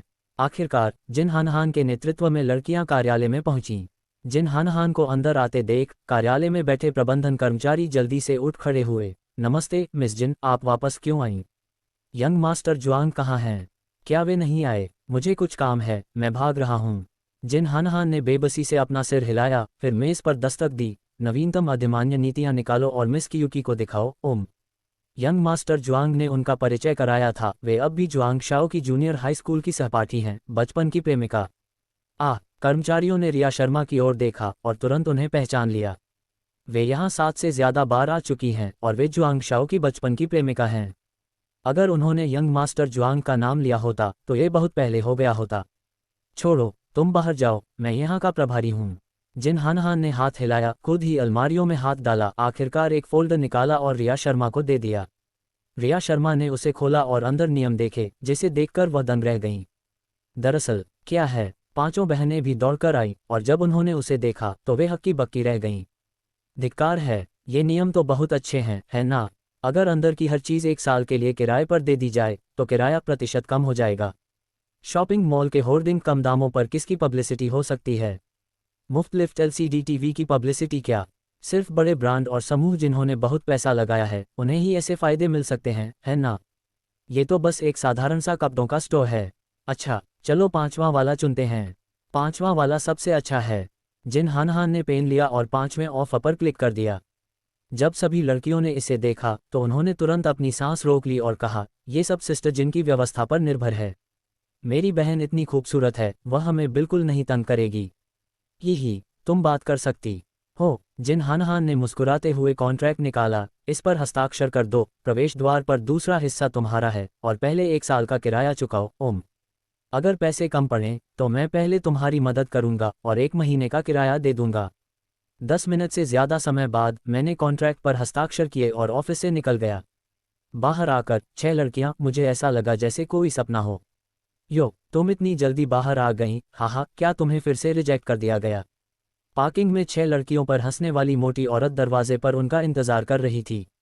कॉन्ट्रैक्ट निकालो और तुम्हें दिखाओ, क्या तुमने नई दुनिया में कॉन्ट्रैक्ट नहीं देखा? बोलते हुए वह छोटे लड़के को ले गया और तिरस्कारपूर्वक अंदर चला गया। छठी लड़की हंसी रोक नहीं पाए। बताओ, अगर इस मोटी औरत को पता चल गया कि कॉन्ट्रैक्ट हमारे हाथ में है तो क्या वो पागल हो जाएगी? मजा आएगा, है ना? रिया शर्मा ने भी अपना छोटा सा मुंह ढक लिया, रूडू शेन के हमले और मोटी औरत को भावुक होकर अंदर आते देख। इस बार आदित्य चौहान का शुक्र है, वरना उन्हें कॉन्ट्रैक्ट मिल ही नहीं पाता। 6 लड़कियां भी देर नहीं की, बातें करती और हंसती रहीं और पार्किंग की तरफ चल दीं। थोड़ी देर बाद ऑफिस से चीखें आने लगी और फिर सुरक्षा गार्डों ने मोटी औरत को सीधे बाहर निकाल दिया। ये कैसे हो सकता है? ये कैसे हो सकता है? मोटी औरत पागलों की तरह पार्किंग की तरफ दौड़ी, ठीक उसी समय जब उसने उन 6 औरतों को बाहर निकलते देखा। तुम 6 कुतिया, तुमने क्या किया? मुझे कॉन्ट्रैक्ट वापस दो, कुतिया। अरे, तुम तो बदबूदार कुतिया हो, अगर तुम में दम है तो एक और कॉन्ट्रैक्ट साइन कर लो। थोड़ा थोड़ा। बाई शिनशिन ने भी मुंह बनाया। मोटी औरत गुस्से से पागल होने ही वाली थी कि दहाड़ उठी। अभी मेरा काम तमाम नहीं हुआ है। अगर तूने मेरी माँ की दीवार का कोना भी तोड़ा तो मैं तुझे मार डालूंगी। दरवाज़ा खोलने का एक रास्ता है, देख, मैं तेरा मुंह फाड़ दूंगी। बरबर, हम सभ्य समाज के अच्छे नौजवान हैं, इसलिए हमें तुम जैसी औरतों जितना ज्ञान नहीं है। रिया शर्मा, चलो। बाई शिनशिन को अब थोड़ा सुकून मिला। रिया शर्मा ने भी चेहरे पर मुस्कान लिए गैस पैडल दबाया और बाहर भागी। पर मैं मन ही मन सोच रही थी, आदित्य चौहान कौन है जिसने उन्हें इतनी आसानी से ठेका दिलवा दिया? पर वो खुद को क्यों नहीं देखना चाहता? बहुत अजीब है। सोचते सोचते गाड़ी सड़क पर चल पड़ी और उसने अपने विचार वापस खींच लिए। इस अध्याय का अंत। अध्याय 14 वाइनरी लोगों को गिरफ्तार करती है। अध्याय 14 वाइनरी लोगों को गिरफ्तार करती है। कार में आदित्य चौहान ने मनोज चौहान का नंबर डायल किया और 3 सेकंड बाद कॉल कनेक्ट हो गई। मनोज चौहान, मास्टर जुआंग, जब आपके पास समय है तो आप मुझे क्यों कॉल कर रहे हैं? क्या आपके पास कार है? मेरे पास है। आदित्य चौहान ने सिर हिलाया और आगे कहा, मैं इस बार आपको परेशान करने के लिए कॉल कर रहा हूँ। ओह, मास्टर जुआंग, अगर आपके पास कोई आदेश है तो पूछिए। आदित्य चौहान ने मनोज चौहान को चेंग हुआई के बारे में बताया और मनोज चौहान गुस्से से भर गया। मुझे उम्मीद नहीं थी कि इस तरह का बदमाश मौजूद होगा। चिंता मत करो युवा मास्टर जुआंग, मुझे थोड़ा समय दो और मैं तुम्हारे लिए ज़रूर पता लगाऊंगा। फ़ोन रखकर कार के आगे रख दिया। कुछ मिनट बाद आदित्य चौहान के मोबाइल पर एक संदेश आया। उसने कार रोकी, उसे खोला और यह बैंक कार्ड की खपत संबंधी जानकारी थी। ये बैंक कार्ड मनोज चौहान को अपने माता पिता को भेजना चाहिए था और अंदर की जानकारी भी आसानी से मिल जाती है। पहली खपत की जानकारी एक स्नानघर में है, दूसरी खपत की जानकारी एक उच्च स्तरीय आवास के बारे में है, और उसके बाद की खपत की जानकारी याओक्सिंग वाइनरी नामक एक जगह की है। सिर्फ आधे दिन में इसकी कीमत 100 मिलियन से ज्यादा हो गई। ये चेंग बाई तो बिल्कुल बेवकूफ़ है। आदित्य चौहान गालियां देते हुए कार चलाता हुआ जल्द ही आखिरी खपत स्थल पर पहुंच गया। मनोज चौहान द्वारा दी गई जानकारी के अनुसार ये खपत स्थल गुप्त रूप से एक भूमिगत कैसीनो है। वर्षों से चेंग हुआई ने भले ही व्यापार में पैसा नहीं गंवाया हो, लेकिन जुए के कर्ज में डूबा हुआ था। आधे घंटे बाद मैं याओक्सिंग वाइनरी पहुंचा। जानकारी के अनुसार आदित्य चौहान वाइनरी के एक गलियारे से एक छोटे से दूर के दरवाजे से अंदर दाखिल हुआ। अंदर घुसते ही अंदर का नज़ारा एकदम बदल गया। चारों तरफ धुआं ही धुआं था और जुआरियों की दहाड़ सुनाई दे रही थी। एक नज़र में आदित्य चौहान ने चेंग हुआई को देखा, जो काउंटर के सामने चिप्स का लेन देन कर रहा था, और उसके बगल में लाल बालों वाली एक युवती खड़ी थी जिसने घना धुएं जैसा मेकअप किया हुआ था, इसलिए वह अपना असली रूप साफ नहीं देख पा रही थी। जल्दी इसे बदलो, हिचकिचा क्यों रही हो? क्या ये सारे पैसे तुम्हारे परिवार के नहीं हैं? अगर तुम इनका इस्तेमाल भी करोगी तो कोई बात नहीं। छोटी बच्ची उत्साह से उछल पड़ी। कार्ड में 4000 मिलियन से ज्यादा थे, जिसे उसने जिंदगी में कभी इतना पैसा खर्च करते नहीं देखा था। चेंग हुआई ने दांत पीस लिए। जब से उसने रमेश मेहरा की सफ़ेद जेड शतरंज चुराए और गलती से बैंक कार्ड का पासवर्ड जान लिया, तब से वो ये चीज़ें लेकर भाग गया और कभी वापस जाने की हिम्मत नहीं की। काफ़ी देर बाहर रहने के बाद वो छोटी बहन भी, जो आधे घंटे पहले कामयाब नहीं हुई थी, अभी भी उसके साथ फ्लर्ट कर रही थी। सिर्फ इस कार्ड में 4000 मिलियन की वजह से। पैसा, ये वो पैसा है जो वो 10 जन्मों में भी नहीं कमा सकता था। अभी अभी सिर्फ आधे घंटे में उसने 70 युआन से ज़्यादा गंवा दिए, लेकिन उसे ज़रा भी दुख नहीं हुआ, क्योंकि गंवाया हुआ पैसा तो बस एक बूंद है। जल्दी करो चेंग हुआई, चिप्स एक्सचेंज करना जारी रखो और अभी पैसे वापस जीतो। जैसा तुमने कहा था, जीतने पर तुम मेरे लिए एक बैग और कपड़े खरीद सकते हो। छोटी लड़की ने उसके हाथ में बैंक कार्ड झटका और बाहर निकाल दिया। बदला 100 मिलियन चिप्स के लिए। चेंग हुआई की आंखें लाल थीं और वह अपना दिमाग खो बैठा था। वह भी अभी कमाए गए सारे पैसे वापस जीतना चाहता था। ये दृश्य देखकर आदित्य चौहान गुस्से से कांप उठा। ये कमीना, जो खुद को संयमित करना नहीं जानता था, अपने माता पिता के बैंक कार्ड से जुआ खेलने यहाँ आया था। चेंग बैड, आदित्य चौहान की आवाज़ चेंग हुआई के कानों में गूंजी और चेंग हुआई चौंक गया। जुआंग, आदित्य चौहान। चेंग हुआई उलझन में था। आदित्य चौहान को ये स्थान कैसे मिला? जाहिर है वह बहुत सावधान था। चेंग हुआई, कार्ड अभी यहाँ लाओ। आदित्य चौहान का चेहरा ठंडा पड़ गया। क्यों? मैंने तुम्हें ये क्यों दिया? ये मेरी मौसी का कार्ड है, तुम्हारा नहीं। और तुम मेरे चचेरे भाई हो और तुम्हारी माँ मेरी मौसी हैं। पैसे खर्च करने में क्या हर्ज है? ये तो बस थोड़ा सा बकाया है। चेंग हुआई बेशर्म था। उसने मेज़ पर रखा कार्ड उठाया और उसे अपनी बाहों में छिपा लिया। चेंग हुआई को इतना बेशर्म देखकर आदित्य चौहान गुस्से से हंस पड़ा।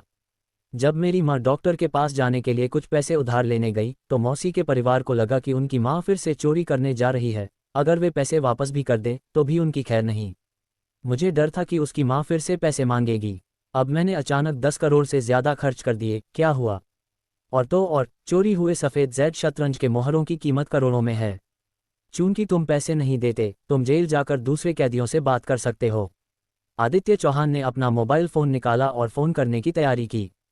5000 करोड़ से ज़्यादा युआन चुराने के बाद अंजाम का अंदाज़ा लगाया जा सकता है। आदित्य चौहान, मैं कैसे कह दूं कि मैं तुम्हारा चचेरा भाई हूं? तुम क्या कर रहे हो? चेंग हुआ डर के मारे दौड़ा और आदित्य चौहान का हाथ दबा दिया। अगर पुलिस को खबर हो गई तो उसकी जिंदगी खत्म हो जाएगी। चचेरे भाई, क्या तुम्हें सच में लगता है कि मुझे तुमसे पारिवारिक लगाव है? आदित्य चौहान ने बेवकूफ़ों की तरह चेंग हुआई का हाथ झटक दिया। चेंग हुआई ने गटकते हुए अपनी बाहों में पकड़ा बैंक कार्ड अपने हाथ में थमा लिया। ये यहीं अटका है। तुम ऐसे बर्ताव करो जैसे कुछ हुआ ही न हो और घर पर ही सारा हिसाब कर लो। ओह, सफ़ेद जेड शतरंज कहाँ है? आदित्य चौहान ने आंखें सिकोड़ लीं। सफ़ेद जेड शतरंज दे दो, मैंने उठा लिया था। उसने बगल में बैठी युवती को कुछ डरते हुए देखा। जब बच्ची ने ये सुना तो वह तुरंत चिल्लाई, क्यों? उसने मुझे शतरंज का सेट दिया था। तुम उसे वापस लेना चाहती हो? सपना देख रही हो? किसी और के तोहफे में से कुछ वापस लेने की कोई वजह नहीं है। ये कहते हुए बच्ची घबराकर बाहर भागने ही वाली थी कि आदित्य चौहान ने उसे पकड़ लिया और बोला, जाना चाहती हो? मैं देखना चाहता हूं कि तुम सपना देख रही हो या मैं। क्या तुम किसी औरत को मारना चाहती हो? मैंने कुछ गलत नहीं किया। ये शतरंज मुझे चेंग हुआई ने दिया था और मैं उसकी गर्लफ्रेंड बन गई। उस बच्ची को जरा भी शर्म या संयम नहीं आया और उसने आत्मविश्वास से आदित्य चौहान की ओर इशारा किया। चेंग हुआई को डर था कि मामला गंभीर हो जाएगा, इसलिए उसने उदास चेहरे से कहा, आदित्य चौहान, वह सफ़ेद जेड शतरंज का टुकड़ा अभी भी होटल के कमरे में है और चाबी मेरे पास है। मैं उसे लेने तुम्हारे साथ वापस आऊंगा। आदित्य चौहान ने युवती को छोड़ दिया और उसका रंग बहुत सुधर गया।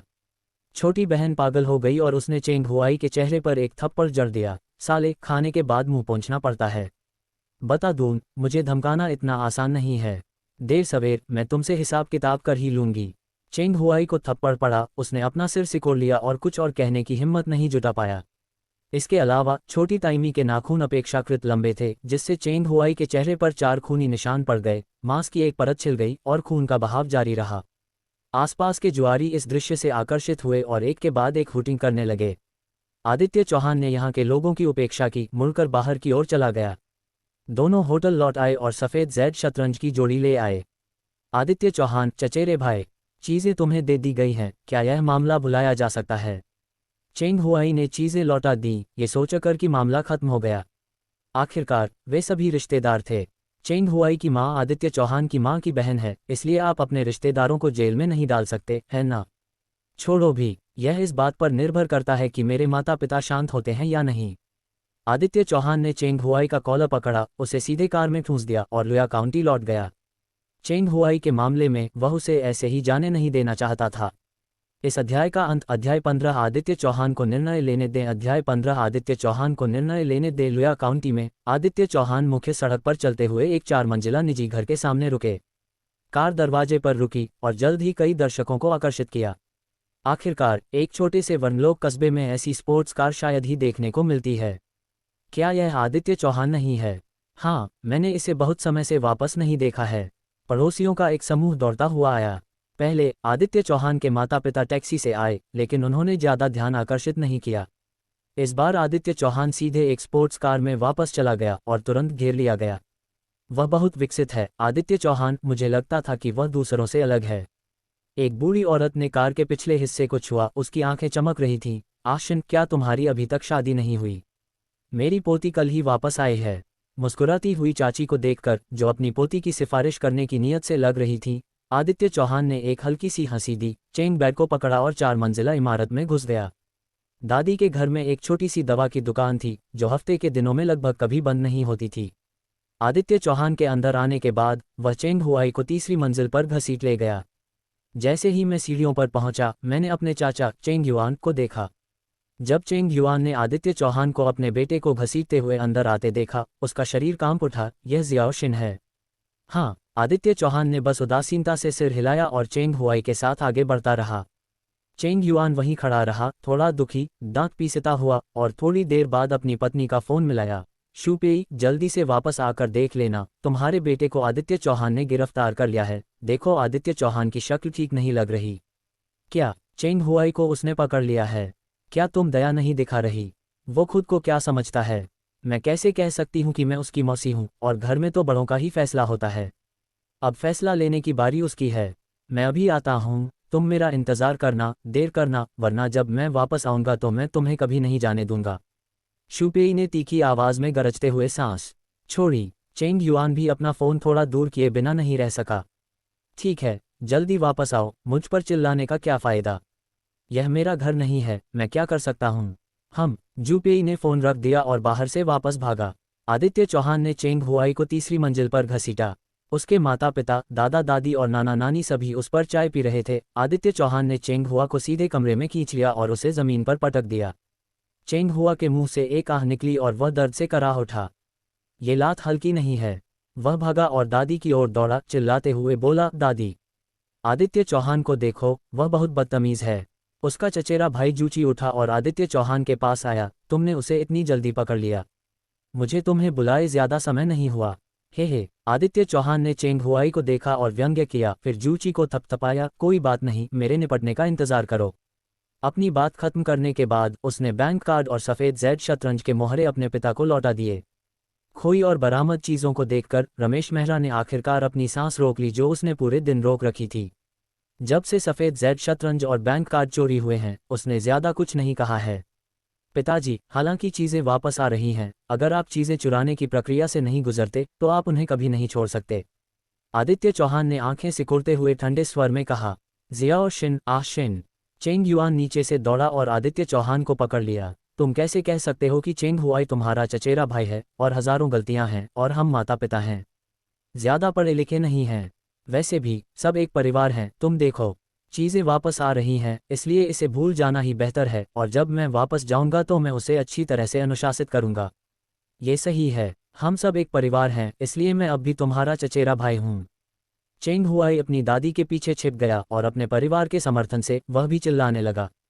छोड़ो भी, पता है उसने जो चीज़ें चुराई हैं उनकी कीमत कितनी है?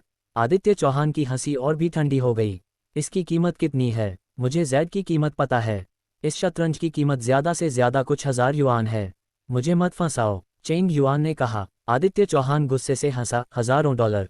ये सफ़ेद जैद शतरंज का टुकड़ा आपको किसी भी आधिकारिक प्रयोगशाला से मिल सकता है। अगर इसकी कीमत 1000 मिलियन से कम है तो मैं आपका उपनाम ले लूँगा। 1000 मिलियन? क्या तुम पागल हो? तुम सच में बोलने की हिम्मत करते हो? चेंग युआन डर गया। क्या इस शतरंज के सेट की कीमत 1000 मिलियन है? यह उससे भी ज्यादा है। उसने जो बैंक कार्ड चुराया था उसमें अभी भी 4000 मिलियन थे। वह इसे कैसीनो ले गया और आधे घंटे में 70 हार गया। पिछले जुए के कर्ज चुकाने के अलावा इसमें 100 मिलियन से ज्यादा लग गए। सफ़ेद जैड शतरंज लौटा दो और इसे एक युवती को दे दो। चेंग हुआई, तुम्हारी लिखावट कैसी है?